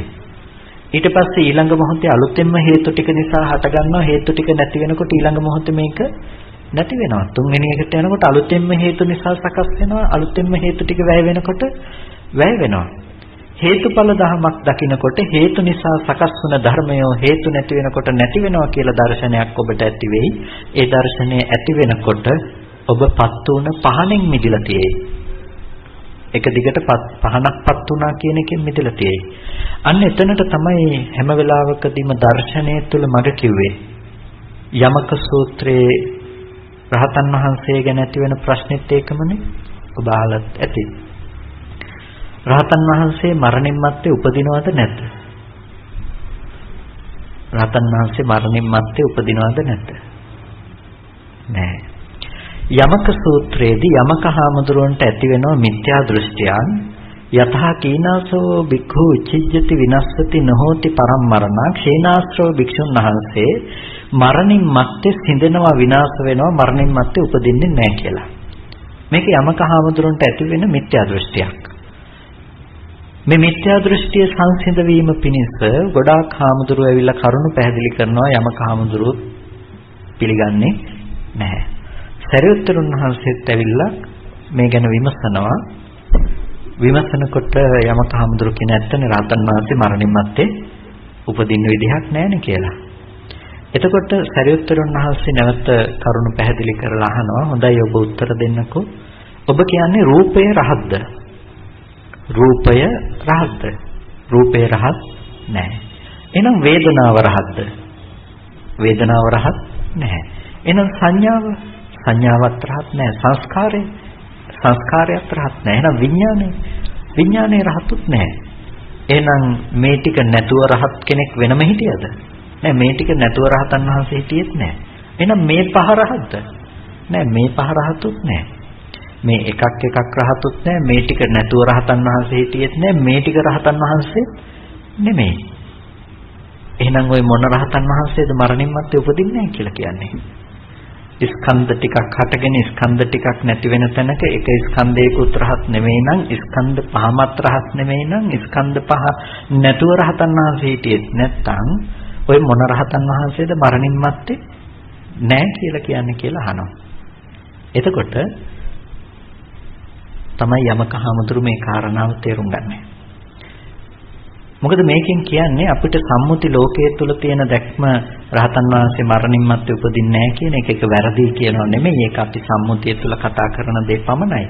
හැබැයි පරමාර්ථය තුල මෙතනින් කරුණු පැහැදිලි කරන්නේ රහතන් වහන්සේ ඌ හෝ පුද්ගල භාවයක් ඇත්තේ නෑ. ස්කන්ධ ධර්මතා පහක හට ගැනීම ස්කන්ධ ධර්මතා පහක නිරුද්ධ වීම. අපි කියන ස්කන්ධයන්ගේ උදේවැය කියලා. ස්කන්ධ ටිකක් හටගත්ත ස්කන්ධ ටිකක් නැති වුණා.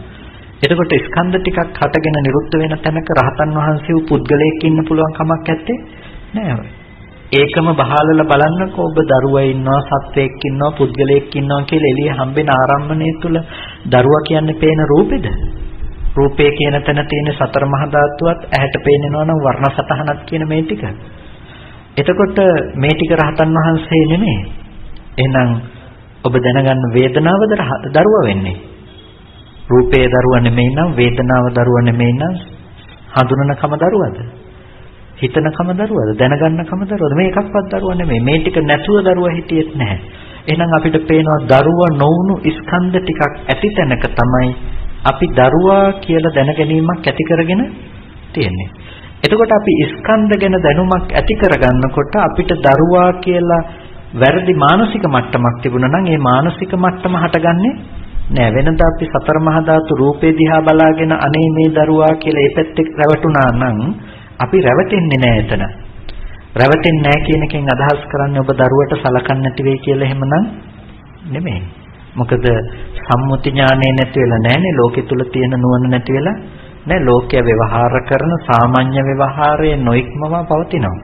ඒ නිසා රහතන් වහන්සේට මොකක් හරි පෙන්නලා කවුරු හරි ඇහුවොත් ලස්සනයිද කියලා රහතන් වහන්සේත් ලස්සනයි කියලා කියයි. හැබැයි ලස්සනයි කියන්නේ ඒක රහතන් වහන්සේගේ දර්ශනීය පැත්තෙන් ලස්සනයි කියන එක නෙමෙයි. ලෝකේ ව්‍යවහාර මාත්‍රයක නිසා. ඒ නිසා ඔබෙන් කෙරෙන්න තියෙන යුතුයකම් සහ වගකීම් ටිකත් ඔබ සිද්ධ කරයි. හැබැයි ඔබ ඇලිලා ඔබ ඒකේ තැවරිලා නැතුව ඔබ රූපේ වෙනස් වෙනකොට එදාට ඔබ දුක් වෙන්නේ නැතුව ඔබ ඒ දේ සිද්ධ කරයි. අන්න එතනට තමයි අපිට මේ ධර්මයේ උපකාරය තියෙන්නේ. ධර්මයේ පැවැත්ම අපිට අවශ්‍ය වෙන්නේ අන්න එතෙන්ට යන්න. එතකොට අනිත්‍ය ධර්මය ගැන කතා කළේ අන්නේ හේතු නිසා සකස් වන ස්කන්ධ ධර්මය හේතු නැති වෙනකොට නැති වෙනවා කියන එක දකින්න. හේතු නිසා සකස් වන ආයතන ධර්ම හේතු නැති වෙනකොට නැති වෙනවා කියන එක අවබෝධ කරගන්න එකට කියනවා අපි අනිත්‍ය දර්ශනය කියලා.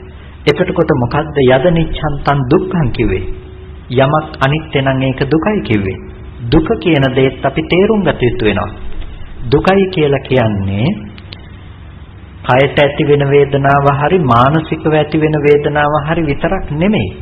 මේ ශාසනයේ දුක්ඛ කියන වචනේ මහ ගැඹුරු අර්ථයක් තියෙන වචනයක්. අපි දුකයි කියලා හිතාගෙන ඉන්නේ අනේ මගේ හිතට හරි දුකයි, කයට හරි දුකක් වේදනාවක් ඇති වෙනවා කියන තැනකින් තමයි අපි දුක හඳුනගෙන ඉන්නේ. හැබැයි මේ ශාසනයේ දුක ගැන කතා කරන්නේ ගැන නෙමෙයිනේ. පුබ්බේ අනනුස්සතේසු ධම්මේසු චක්ඛුං උදපාදි ඥානං උදපාදි කියලා දැනගත්තේ දුක්ඛාර්ය සත්‍යයක් ගැනනේ. එතකොට එතන දුක්ඛාර්ය සත්‍ය කියලා කතා කරන්නේ මොකද්ද? අපි මේ දුකයි කියන වේදනාව ගැන විතරද? නෑ, ඒක ඉක්මවා ගියපු දුකක්. මොකද්ද මේ දුක? ඒ පිළිබඳව පටිසම්භිදා මග්ග ප්‍රකරණයේදී පැහැදිලි කරනවා පීලනාර්ථ, සංකතාර්ථ, විපරිණාමාර්ථ, සන්තාපාර්ථ කියලා දුකේ තියෙන ලක්ෂණ 4ක් පිළිබඳව. ඒකෙදි මේ දුකේ තියෙන ලක්ෂණ 4 ගැන කතා කරනකොට පීලනාර්ථය කියලා කියන්නේ පෙළෙන ස්වභාවය. පෙළෙනවා කියලා කියන්නේ හිතේ පෙළීම නෙමෙයි. හේතුව පෙළෙනවා කියන එක. හේතුව පෙළෙනවා කියලා කියන්නේ ඇහැට පුළුවන් ද Tamanට ඕන වෙලාවක් රූපය ඇහි පවත්වගෙන තියාගන්න? බෑ. රූපෙට පුළුවන් ද ඕන වෙලාවක් ඇහැට පතිත වෙලා තියෙන්න? බෑ. ඇහි ස්වභාවය තමයි රූපේ පතිත වීම මාත්‍රයෙන් ඇහැ බිඳී යන ස්වභාවය. රූපේ ස්වභාවය තමයි ඇහැට පතිත වෙන ස්වභාවයෙන් මේක අනිත්‍ය වෙන ස්වභාවය. එතකොට හිතේ ස්වභාවය තමයි මේක දැන ගැනීම මාත්‍රයෙන්ම තමන්ගේ කෘත්‍ය කරලා අනිත්‍ය වෙලා යන ස්වභාවය. හේතුවට පවතින්න පුළුවන් කමක් නැත්තේ නෑ. අන්න ඒ හේතුවට පවතින්නට බැරි ලක්ෂණයට කියනවා හේතුවේ තියෙන පෙළෙන ස්වභාවය කියලා. ඒකට කියනවා පීලනාර්ථය කියලා. මේකට කියන්නේ අපේ මානසික පෙළීම නෙමෙයි. එතනින් දැනගන්න බෑ මේක. නුවණින් අවබෝධ කරගන්න ඕනේ. ඒකනේ දුක්ඛාර්ය සත්‍ය තියෙන විඳින්න නෙමෙයිනේ. දුක්ඛාර්ය සත්‍ය තියෙන මොකක් කරන්නද? පිරිසිදු දකින්න. ඒක අපිට නුවණින් පිරිසිදු දකින්න ඕනේ දුක්ඛාර්ය සත්‍ය කියන එක. එතකොට අපිට දුකයි කියන එක විඳීම වේදනාවක් විදිහට නෙමෙයි දැනගන්න තියෙන්නේ. මෙන්න මේ විදිහට අපිට පීලනාර්ථය ඇති වෙන දුක්ඛ ලක්ෂණය පිළිබඳව දැනගන්න වෙනවා. ඊට පස්සේ සංකතාර්ථ කියලා කියන්නේ හේතු නිසා ගොඩනැගෙන බව. අර හේතුවට පැවතින්නට බැරි ස්වභාවයේ පීලනාර්ථය වෙනකොට හේතු නිසා සකස් වෙන බවට කියනවා සංකතාර්ථය කියලා. එතකොට හේතුවේ විපරිණාමයේ තාපන ස්වභාවයට කියනවා සන්තාපාර්ථය කියලා. එතකොට මේ පවතින ධර්මයේ වෙනස් වෙන බවට විපරිණාමය කියලා කියනවා. එතකොට මෙන්න මේ ලක්ෂණ ටික නිසා දුකයි කිව්වා මිසක මේක කයට දැනෙන්න අවශ්‍යත් නැහැ, මනසට දැනෙන්න අවශ්‍යත් නැහැ මේ දුකයි කියන එක. දැන් අපි සැප වේදනාව කියන එක හේතු නිසා හැදෙන දෙයක් නෙමෙයිද? හේතු නිසා උපදින්නේ. ඒ හේතුවට පවතින්නට බැරි පීලනාර්ථය නැද්ද? පීලනාර්ථය තියෙනවා. ඒ හේතුවට පවතින්න බැරි සංකතාර්ථය නැද්ද? සංකතාර්ථය තියෙනවා. එහෙනම් පින්නතුනේ අපි දුකයි කියන තැනත් දුක්ඛ ලක්ෂණය තියෙනවා, සැපයි කියන තැනත් දුක්ඛ ලක්ෂණය තියෙනවා, උපේක්ෂායි කියන තැනත් මේ දුක්ඛ ලක්ෂණය තියෙනවා. මොකද යදනිච්ඡන්තං දුක්ඛං. යමක් අනිත්‍ය නම් හේතු නිසා හටගෙන හේතු නැති වෙලා යනකොට නැති වෙලා යනවා කියන තැන මෙන්න මේ දුක්ඛ ලක්ෂණ ටික තමයි පවතින්නේ. යම් තැනක මේ දුක්ඛ ලක්ෂණය පවතිනවා නම් ඒක අනාත්මයි කියලා කියනවා. අනාත්මයි කියන්නේ ආත්මයක් නැහැ කියන එක නෙමෙයි. ආත්මයක් නැත්තම් නැති ආත්මෙ පෙන්වන්න එපානේ.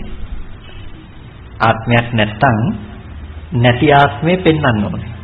අපි කියනවා සත්‍යයක් පුද්ගලයෙක් නැහැ කියලා කියනවා. ඇත්තටම වෙන්න ඕනේ සත්‍යයක් පුද්ගලයෙක් නැහැ කියලා නෙමෙයි.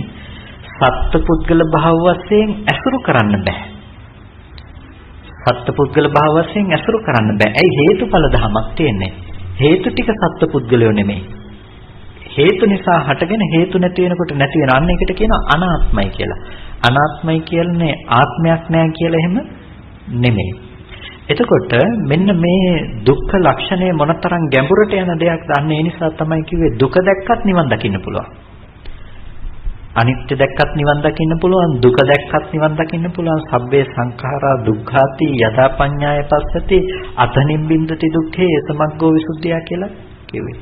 දැන් හිතන්නකෝ එතකොට අපි සැපයි කියලා හිතන තැන දුක් වේදනා දුක කියන ලක්ෂණයනේ තියෙන්නේ නේද?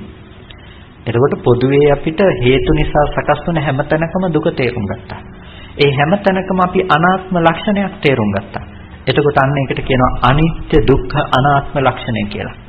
එතකොට අනිත්‍ය දුක්ඛ අනාත්ම ලක්ෂණය යම් කිසි කෙනෙක් තේරුම් ගන්නවා නම් එයා තේරුම් ගන්නේ ස්කන්ධ ධර්මයේ හට ගැනීම සහ ස්කන්ධ ධර්මයන්ගේ ඉතුරු නැතුව නිරුද්ධ වෙන ස්වභාවය. එතකොට මෙන්න මේ ටික තේරුම් ගැනීම නිසා තමයි අපි නිවන පිළිබඳව කතා කරන්නේ. නිවන කියන එකෙන් අපි අදහස් කරන්නේ නිවීම කියන එක. නිවෙන්න පුළුවන් කමක් නැහැ ඇවිලෙන තැනක. ඇවිලෙන තැනක් කියලා කියන්නේ ඇවිලෙන්න උපාදාන තියනවා නම්, ඇවිලෙන්න ඇසුරු කරන්න තැන් තියනවා නම් එතන නිවීමක් නැහැ. ඇවිලෙන්න තියෙන උපාදාන තමයි පින්නතුනේ අපිට මේ ආයතන හයෙන්ම ඇති බවට හම්බ වෙන අරමුණු. මේ ඇති බවට කිසිම අරමුණක් හම්බ වෙන්නේ නැත්නම් ඒකට කියනවා සලායතන නිරෝධය කියලා. ස්පර්ශ ආයතන හයම ඉතුරු නැතුව නිරුද්ධයි කියලා. අන්නේ සලායතන නිරෝධේ නිවනයි. සලායතන නිරෝධේ සාක්ෂාත් කළ යුත්තක්. එතකොට අපි සලායතන නිරෝධේ සාක්ෂාත් කරන නිවන සාක්ෂාත් කරන්නෙක් බවට පත් වෙනවා. ස්පර්ශ ආයතන හයෙන්ම මිදලා ජීවත් වෙන කෙනෙක් බවට පත් වෙනවා. එතකොට එයාට දුක ගේන්න පුළුවන් කෙනෙක් ලෝකේ ඇත්තේ නැහැ. මොකද එයා ඉස්සරහට මොන රූපාවක් දුක ගෙනත් දෙන්න පුළුවන් කමක් ඇත්තේ නැහැ. එයාට මොන වචන ඇහුණත් දුක ගේන්න පුළුවන් කමක් ඇත්තේ නැහැ. ඇයි එයා තමන්ගේ පැත්තේ දුක හදාගන්නේ?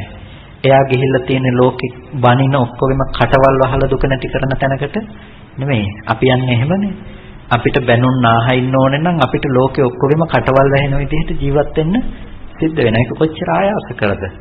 හැබැයි ධර්මයේ තේරුම් ගත්ත කෙනා ඔය ඔක්කොගෙම කටවල් වහන පැත්තකට නෙමෙයි යන්නේ. එයා හිත හදාගෙන ඉන්නවා. එතකොට බැනුම් අහන්න ඕනේ නැහැ නේ කාගෙන්වත්. වචනේ බැනුම නෙමෙයිනේ. දැන් පාරයිනේ මිනිස්සු දෙන්නෙක් බැනගෙන යනවා කියලා ඒ දෙන්න රණ්ඩු වුණා කියලා ඒ වචන ටික ඇහෙනකොට අපිට දුකේ නැහැනේ. ඒ කියන්නේ බැනුම කියන වචනේ දුක තිබුණේ, දුක ගේන බව තිබුණේ නැහැ. හැබැයි ඔය ටිකම අපිට බනිනවා කියන එක આવොත් එහෙම අන්න දුක එනවා. එතකොට මේ වචනේ උපාදාන වශයෙන් අල්ලගන්න කම නිසා මිසක දුක ආවේ වචන ටික දුක ගෙනාවේ නැහැ. අපි වචන ටිකෙන් මිදලා ඉන්නවා නම් හැම වෙලාවකදීම අර උපාදානිය ඇති කරගන්න නැතුව ඉන්නවා නම් කන ශබ්ද ඇති වෙලා නිරුද්ධ වෙන බව ගැන, නිරෝධය ගැන නුවණක් තියෙනවා නම් අපිට කාගෙන්වත් බැනුම් අහන්න ඕන වෙලා නැහැනේ. ශබ්දයට අයිතිකාරයෝ හම්බෙලත් නැහැනේ අපිට. ඒ ශබ්දයේ ආරම්භය විඳින කෙනෙක් මේ පැත්තේ හම්බ වෙලා නැහැ.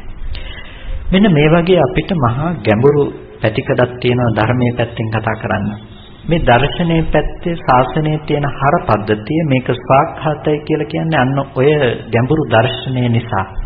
ඒ දර්ශනය තේරුම් ගන්නට අවශ්‍ය නිසා, දුක නැති කිරීම කියන දේ ප්‍රායෝගිකව පේන නිසා. අවස්ථාව නැති වෙනකොට දුක නැති වෙනවා කියලා තේරුම් අරගෙන ඉන්න එක ගැන නෙමෙයි මේ කතා කරන්නේ. අවස්ථාව නැති වෙනකොට දුක නැතුව ඉන්න කාටත් පුළුවන්. හේතු ටික ගොඩ නැගෙන්නේ නැති වෙනකොට දුක නැතුව ඉන්න කාටත් පුළුවන්. ඔය එක මහත්මයෙක් එංගලන්තයේදී මේක මහත්මයෙක් මට දේශනාවලට ගිහපු අවස්ථාවක කියනවා, ස්වාමීන් වහන්සේ මමත් කලින් අනිත්‍ය ගැන ඔය කතාව අහන්නට කලින් මමත් තේරුම් අරගෙන හිටියේ කැමැත්ත ඉෂ්ට වෙන්නේ නැති නිසා දුකයි කියලා. ඉතින් ලෝකයේ විදිහට හිතනකොට ලෝකෙකින් අපි කැමති විදිහට තියෙන්නේ නැහනේ කියලා හිතනකොට සෑහෙන හිතට සැහැල්ලුවක් දැනෙනවා. ඒ සැහැල්ලුව දැනෙනකොට මමත් හිතාගෙන හිටියේ මටත් කට්ටිය කිව්වේ මමත් සෝවාන් වෙලා ඉන්නවා කියලා තමයි. ඉතින් මාත් හිතාගෙන හිටියේ මමත් සෝවාන් කියලා. එක දවසක් හදිස්සියේ ගෙදර නිදාගෙන ඉන්නකොට ගෙදර ගිනි අරගෙන බොහොම අමාරුවෙන් තමයි බේරුනේ. මට පාර හොයාගන්නවත් බැරුව ජනේලෙන් පැනලා තමයි බේරුනේ. එදා තමයි මට මරණ බය කියන එක සම්පූර්ණම තේරුම් ගත්තේ. එදා තමයි මම තේරුම් ගත්තේ ආත්ම දෘෂ්ටිය කියන එක මොනතරම් ඇතුළට බැහැගෙන තියෙනවද කියලා. මම මෙච්චර කල් සෝවාන් කියලා හිතාගෙන හිටපු එකත් මෙච්චර කල් හිතාගෙන හිටපු ඒ කැමැත්ත ඉෂ්ට කරන්නේ නැහැ කියන එකෙන් නිවෙන්න පුළුවන් කියලා හිතාගත්ත එකත් ඒ වෙලාවම පැත්තකින් තිබ්බයි කියලා. මොකද ඒක තමයි යථාර්ථය. අපිට හිත රවට්ට ගන්න එකක් නෙමෙයිනේ කරන්න ඕනේ.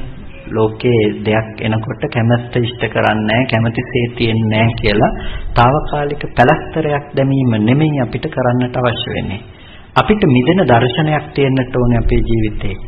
අපිට ඒ දර්ශනය තුළ අපිට ලෝකයේ ඇති බවට හම්බ වෙන දෘෂ්ටි සහගත මට්ටමින්ම මිදීමක් තියෙන්නට ඕනේ. ඒ දෘෂ්ටි සහගත මට්ටමින් මිදෙන මට්ටමට තමයි සෝතාපන්න භාවය කියලා කියන්නේ. නැතිනම් කෙලෙස් ටික තියාගෙන ආත්ම දෘෂ්ටීන් තියාගෙන සෝතාපන්න වෙනවා කියන එක කොහොමත් වෙන්නේ නැහැ. සක්කාය දිට්ඨිය තියාගෙන සෝවන් වෙන්න බෑනේ.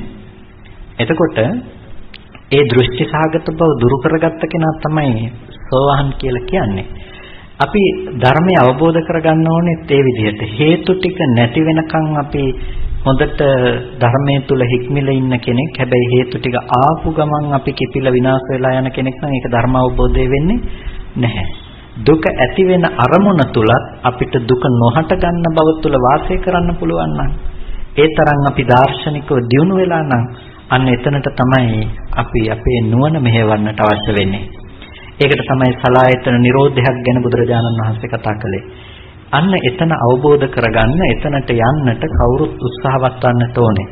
එනිසා මේ කතා කරපු කාරණා ටික තුල මම බලාපොරොත්තු වෙන්නේ නැහැ 100%ක්ම මේ කතා කරපු ඔක්කොම තේරුම් ගනිමි කියලා. ආධුනික කෙනෙක් හිටියානම් ආධුනික පිරිස හිටියානම් එයාට මේක බොහොම මේ කතා කරපු ටික ගැඹුරු වැඩි වෙන්න පුළුවන්. හැබැයි වෙනද දැනගත්ත දෙයට වැඩිය එක ටිකක් හරි දැනගත්තා නම් ඒත් හොඳටම ප්‍රමාණවත්. මම කියන්නේ අඩුම තරමේ මොකක්වත්ම තේරුන්නේ නැත්නම් ඒත් ලොකු දෙයක් කියලා. ඒ දැනගත්ත අයට වැඩිය තේරුණායට වැඩිය ටිකක් හරි අප්‍රමාදී වෙන්න ඕනේ මොකක්වත්ම නොතේරුණා. ඒ මෙච්චර බුද්ධ ශාසනයක අපි ඉපදිලා අපිට මේ ධර්මයේ තේරුම් ගන්න බෑ නම් අපි ඇත්තටම ටිකක් කල්පනා කරන්න පැන්නේ මේ නුවණ මේ ප්‍රඥාව තව දියුණු කරගන්න ඕනේ කියලා. ඒ අය අප්‍රමාදී වෙන්න ඕනේ ටිකක් හරි තේරුණායට වඩා වැඩි වේගකින්. ඒ විදිහට අප්‍රමාදී වෙනකොට අද කාලේ ධර්මය අධර්මයේ තේරුම් ගැනීම කියන කාරණය මහා ආයාසකර තත්වයකටපත් වෙලා තියෙනවා. මොකද ධර්මයට විවිධ අර්ථකථන සැපයීම් මාර්ගඵල ලබා දීම නොයෙක් දේවල් අපිට සමාජය තුළ දකින්නට ලැබෙනවා. සමාජයේ අන්ධ විදිහට ඒව පස්සේ බොහෝ පිරිසක් ඇතම් වෙලාවට යනවා දකින්නටත් අපිට තියෙනවා. මම දැක්ක පුවත්පතක් තියෙනවා. ඒ වගේම අපේ හාමුදුරු කෙනෙකුත් තමන්ගේ අත්දැකීමක් ගැන කිව්වා. ලක්ෂ 80ක් ඉල්ලලා බුද්ධත්වයේ ලබා දෙනවා කියලා ඒකට තමන්ගේ ගෙදර ඉඩම විකුණලා ලක්ෂ 50ක් දීපු මිනිසෙක් පිළිබඳවත් පහුගිය දවසක පුවත්පතක තිබුණා. ඉතින් එහෙමත් කරන සමාජයක් අපේ බිහි වෙලා තියෙනවා. ඒ තමයි ධර්මයේ ගැන අපේ ඇත්ත සමහර වෙලාවට දන්න දේ. බඳු සමාජයක මිත්‍යා දෘෂ්ටි දැස ගන්නවා කියන එක පුදුම වෙන්න දෙයක්වත් එක පැත්තකින් නැහැ. ඒ නිසා අපි ටිකක් බොහොම ප්‍රඥා සහගත වන්නට අවශ්‍ය වෙනවා ධර්මයේ පිළිබඳව තේරුම් ගන්නකොට. මිත්‍යා දෘෂ්ටි කණ්ඩායම් විසින් ඇති කරන මතය තමයි මේ මෙච්චර කාලයක් නිවැරදි ධර්මයේ තිබුණේ නැහැ. අලුතෙන් තමයි මේ ඔක්කොම මේ මතුවෙලා එන්නේ. මේ අලුතෙන් මතුවෙන ධර්මයක් හැටියට තමයි කියන්නේ. මෙච්චර කල් මාර්ගඵල ලබන්නට බැරි වුණේ හේතුව නිසාය විවිධ කතන්දර කියනවා. මෙච්චර කල් මාර්ගඵලලාභීන් හිටියේ නැහැ කියන්න අපි ලෝකේ ඉන්න හැමෝම ළඟට මීටරයක් අරගෙන මැනමැන ගියේ නැහනේ මාර්ගඵල ලැබලද කියලානේ. එහෙම මැනමැන ගියේ නැත්නම් අපි කොහොමද කියන්නේ මාර්ගඵලලාභීන් හිටියේ නැහැ කියලා.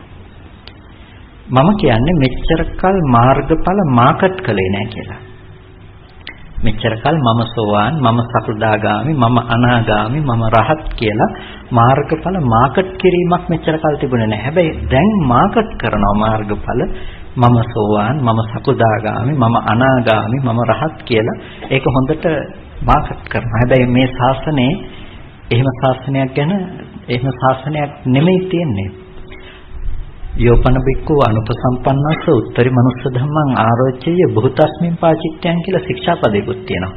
යම් කිසි භික්ෂුවක් අනුපසම්පන්නේකුට තමන් ලැබූ උත්තරී මනුස්ස ධර්ම ගැන ප්‍රකාශ කරනවා නම් උත්තරී මනුස්ස ධර්ම කියලා කියන්නේ ධ්‍යාන මාර්ගඵල අධිගම මේ පිළිබඳව ප්‍රකාශ කරනවා නම් උපසම්පදාව නැති තවත් කෙනෙකුට එයාට පාචිත්‍යාපත්‍යක් සිද්ධ වෙනවා. බුදුරජාණන් වහන්සේගේ ශ්‍රාවකයෙක් දැන ජීවිත හේතු කොටගෙනවත් මාර්ගඵලලාභී ආර්ය ශ්‍රාවකයෙක් ශික්ෂා කඩ කිරීමක් කරන්නේ නැහැ. එහෙනම් අපිට හිතා ගන්න පුළුවන්කම තියෙනවා අද ওই විදිහට කියන ඔය කාගේ මාර්ගඵල පිළිබඳව තේරුම් ගන්න බුදුරජාණන් වහන්සේගේ විනය අනුවම පුළුවන්කම තියෙනවා. ඒ නිසා අපි රැවටෙන්නට අවශ්‍ය නැහැ. මේක මේ අලුතෙන් මතු කරගන්න දෙයක් තිබුණේ නැහැ. බුදුරජාණන් වහන්සේ නිවැරදි ධර්මය අපිට දේශනා කළා. ඒක ආය සැක කරන්නට දෙයක් නැහැ. නමුත් අපේ සමාජය තුළ මහ විශාල කුමන්ත්‍රණයක් අද දවස් වෙනකොට ක්‍රියාත්මක වෙනවා. ඒ තමයි ඉස්සෙල්ලාම අපේ මිනිස්සුන්ට ත්‍රිපිටකය ගැන සැක උපදවන විදිහට කරුණු කතා කරනවා. අනිච්ච කියන එක සුළු ප්‍රශ්නයක් විදිහට හිතෙන්න පුළුවන්. මොකද්ද ඡයනු දෙකක වෙනසනේ? අල්ප ප්‍රාණ ඡයන්නයි මහ ප්‍රාණ ඡයන්නයි තියෙන වෙනස කියලා කෙනෙකුට හිතෙන්න පුළුවන්. මොකද්ද ඔකේ තියෙන වෙනස කියලා. හැබැයි අපිට ඕක අනිච්ච කරන්න ගියොත් එහෙම මුළු ත්‍රිපිටකයේම මෙච්චර කල් ආපේක වැරදි ඔක්කොම වෙනස් කරගෙන යන්න වෙනවා අනිච්ච කරගෙන. මොකද අනිච්ච කියලා පදයක් ත්‍රිපිටකයේ කොහෙවත් නැත්තේ නැහැ. ත්‍රිපිටකයේ තියෙන අනිච්චා කියලා පදයක් ඒක අලෝභය හඳුන්වන පදයක් මිසක කැමැත්ත ඉෂ්ට කරන්නේ නැහැ කියලා පෙන්වන පදයක් නෙමෙයි. එතකොට අපිට එහෙනම් මුළු ත්‍රිපිටකයම වෙනස් කරන්නම පටන් ගන්න වෙනවා. ඒකට මූලික පදනමක් සකස් කරනවා අපේ ලංකාවේ තියෙන ත්‍රිපිටකයේ වැරදි. ඒව මේ පස්සේ කාලෙදී බමුණු මත ඇතුළත් කරපු ත්‍රිපිටකයක්. හරි ත්‍රිපිටකයේ තියෙන්නේ එංගලන්තේ. ඒක ඒගොල්ලෝ ගෙනල්ලා වෙනම තියාගෙන ඉන්නවා. ඒක බලලා තමයි මේ කතා කරන්නේ. ওই විදිහට විවිධ මතවාද ඇතුළත් කරනවා. මොකද අපේ සාමාන්‍ය ජනතාව දන්නේ නැහැ පුස්කොළ පොත් කියන්නේ මොනවද, මේවල තියෙන්නේ මොනවද, පුස්කොළ පොත් සම්ප්‍රදායම් මොනවද, මේ මොකක්වත් තේරුම් අරගෙන නැහැ. ඒ නිසා පුස්කොළ පොත් පිටපත් කීපයක් සකස් කරගෙන පෙන්නලා කරුණු කිව්වහම හිතනවා අනේ ඇත්ත වෙන්නේ නැති කියලා. උදාහරණයක් කියනවා නම් දැන් පුස්කොළ පොත් සම්ප්‍රදායේ ක්‍රමය තමයි වචන ඈඩ් කරලා ලියන්නේ. දැන් අපි නමෝ තස්ස භගවතෝ අරහතෝ සම්මා සම්බුද්දස්ස කියලා ලියනවා නම් අපි වචන ඈඩ් කරන මේක ලියන්නේ. හැබැයි පුස්කොළ පොතේ ලියනකොට මේකේ වචන ඈඩ් කරන්නේ එකටම තමයි ලියාගෙන යන්නේ. ඒක කවි පොතක් ලිව්වත් එහෙමයි. ඊට පස්සේ බයිබලයේ ලියලා තියෙන පුස්කොළ පොතේ බයිබලයේ ලියලා තියෙන්නේ ඒ විදිහටම තමයි. හැබැයි ඕවා කියන්නේ අපේ මිනිස්සුන්ට කියන්නේ මේ විදිහට ත්‍රිපිටකයේ ලියලා තියෙන්නේ අරිහතුන් වහන්සේ නමක් පහළ වුණාට පස්සේ ඒගොල්ලොන්ට ඕන විදිහට පද කඩලා අර්ථ දෙන්න කියලා. අරිහතුන් වහන්සේ තමයි දන්නේ මේකේ අර්ථය නිවැරදිව කියන්නේ කියලා. නමෝ තස්ස කියන එකටත් එක එක අර්ථ කියනවා. න කියන්නේ වෙන එකක්, මෝ කියන්නේ එකක් කියලා. ඒකටත් කඩ එක එක අර්ථකථන සපයන්න පටන් ගන්නවා. ඔය විදිහට අර්ථකථන සපයන්න පටන් ගත්තාම අපේ මිනිස්සුත් අර විදිහට පුස්කොළ පොත පෙන්වම ඇත්තනේ ඔක්කොම එකටනේ තියෙන්නේ. එහෙනම් මේ කියන කතාව සම්පූර්ණ ඇත්ත කියලා හිතලා පිළිගන්නවා. ඉතින් මේ කතාව නිසාම අපි අපේ අනුර මහත්තයා සිහිපත් කළා වගේම අපි එංගලන්තේ ගිහිල්ලා අනුර මහත්මයාට බොහෝම වෙහෙස වුණා ඒ කටයුත්තට. බොහෝ පුස්කොළ පොත් පවා පරිශීලනය කරලා ලංකාවේ දේ සමග සංසන්දනය කරගෙන මොකද එංගලන්තේ විතරක් නෙමෙයිනේ පුස්කොළ පොත් තියෙන්නේ ඊට වඩා පැරණි පුස්කොළ පොත් අපේ රටේ තියෙනවා. අපේ රටෙන් සුද්ධ අරගෙන ගියපු ඒවා එහෙත් තියෙනවා. මේ සියල්ලම සංසන්දනය කරලා බලනකොට කිසිම වෙනසක් නැත්තේ නෑ. මේ අපේ රටේ තියෙන එකම තමයි තියෙන්නේ.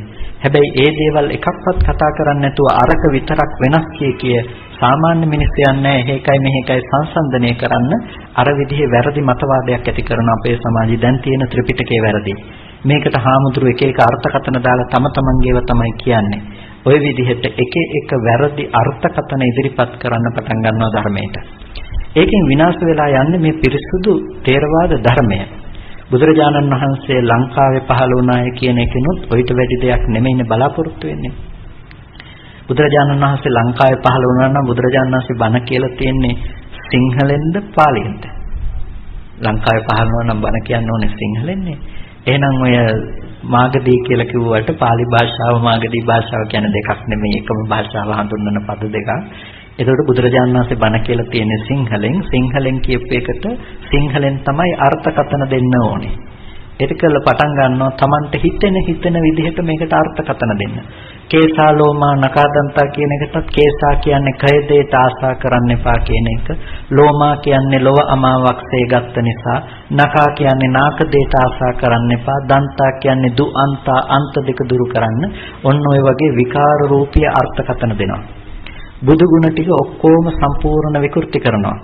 බුද්ධෝ කියලා කියන්නේ භවයේ උද්ද කරලා දාන නිසා. උද්ද කරනවා කියන්නේ උදුරනවා කියලා කියනවා අය.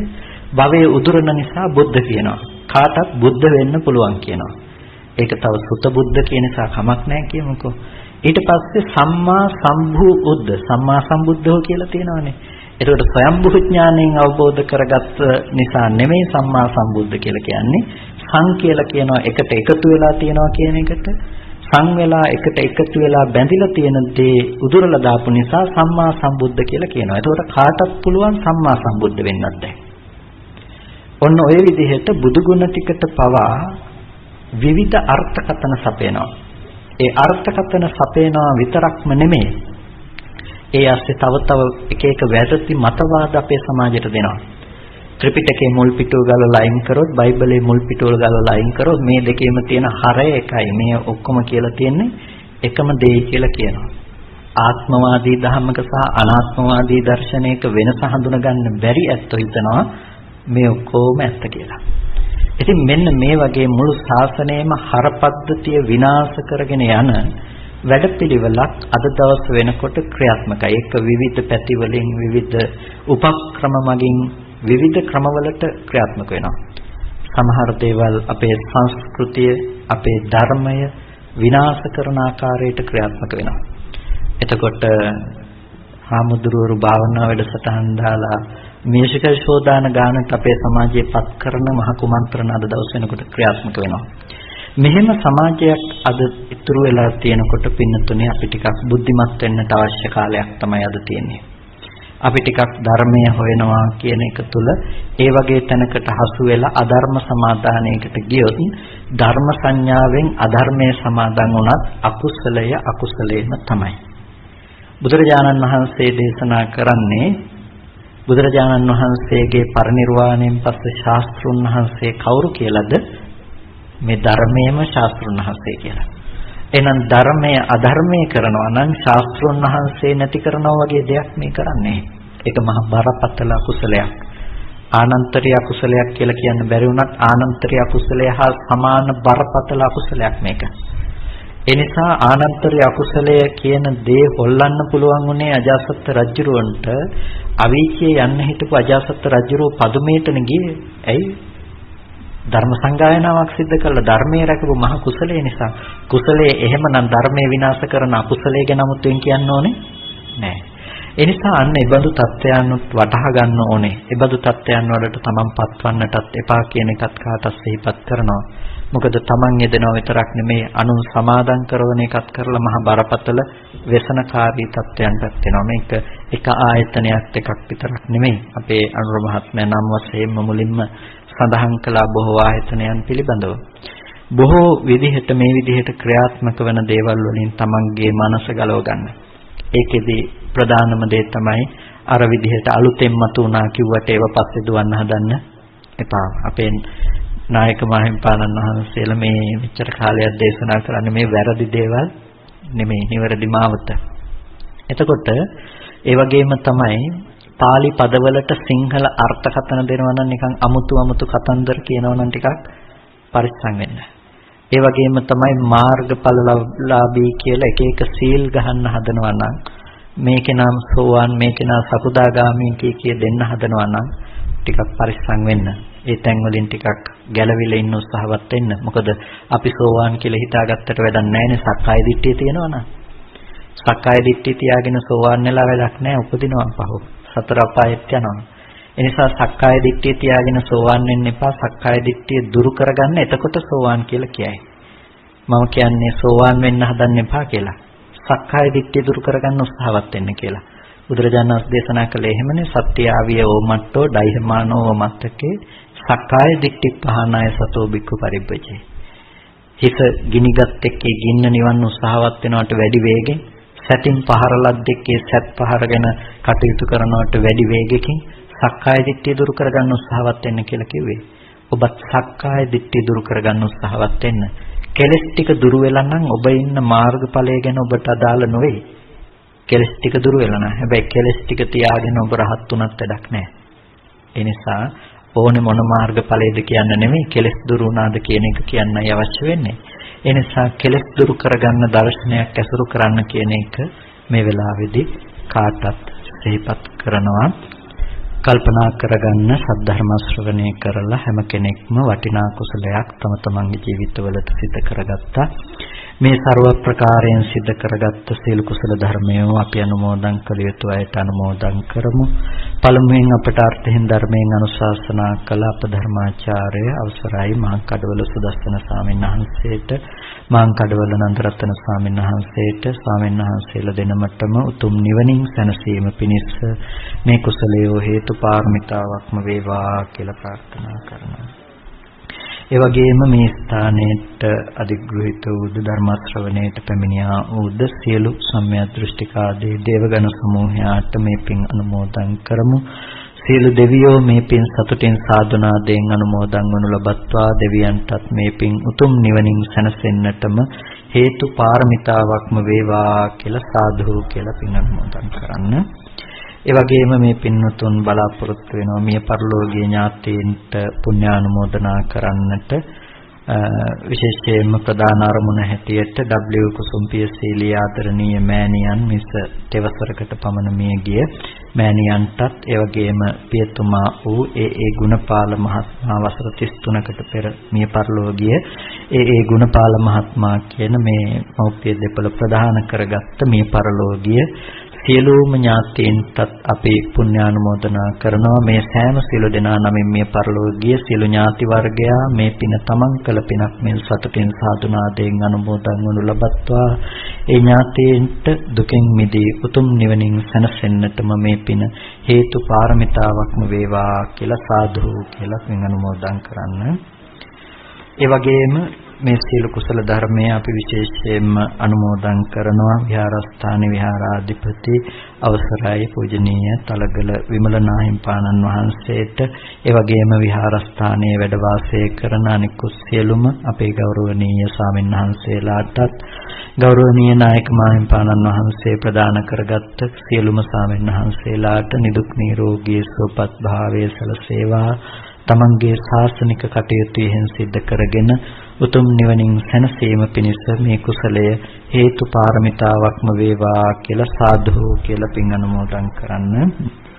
ඒ වගේම ආශිර්වාද කරන්නට බලාපොරොත්තු වෙනවා සුජීවත්ව වාසය කරන පින්නතුන්ට KD Nelson මහතා, W අබේසීලී මෙතිනිය, W සෝමදාස පෙරේරා මහතා, දයා හපුහෙට්ටි මාතාව, VV කරුණාරත්න මැතිතුමන් මේ හැම දිනාටමත් ඒ වගේම සුජීවත්ව සිටින සුමිත්‍රා නිල්සන් මාතාවටත් RT විජේතිලක මැතිතුමන්ටත් හේවාගම මෑණියන්ටත් පියාණන්ටත් VV කරුණාරත්න මෑණියන්ටත් නිදුක් නිරෝගී චිරජීවනයේ ප්‍රාර්ථනා කරන්නට බලාපොරොත්තු වෙනවා.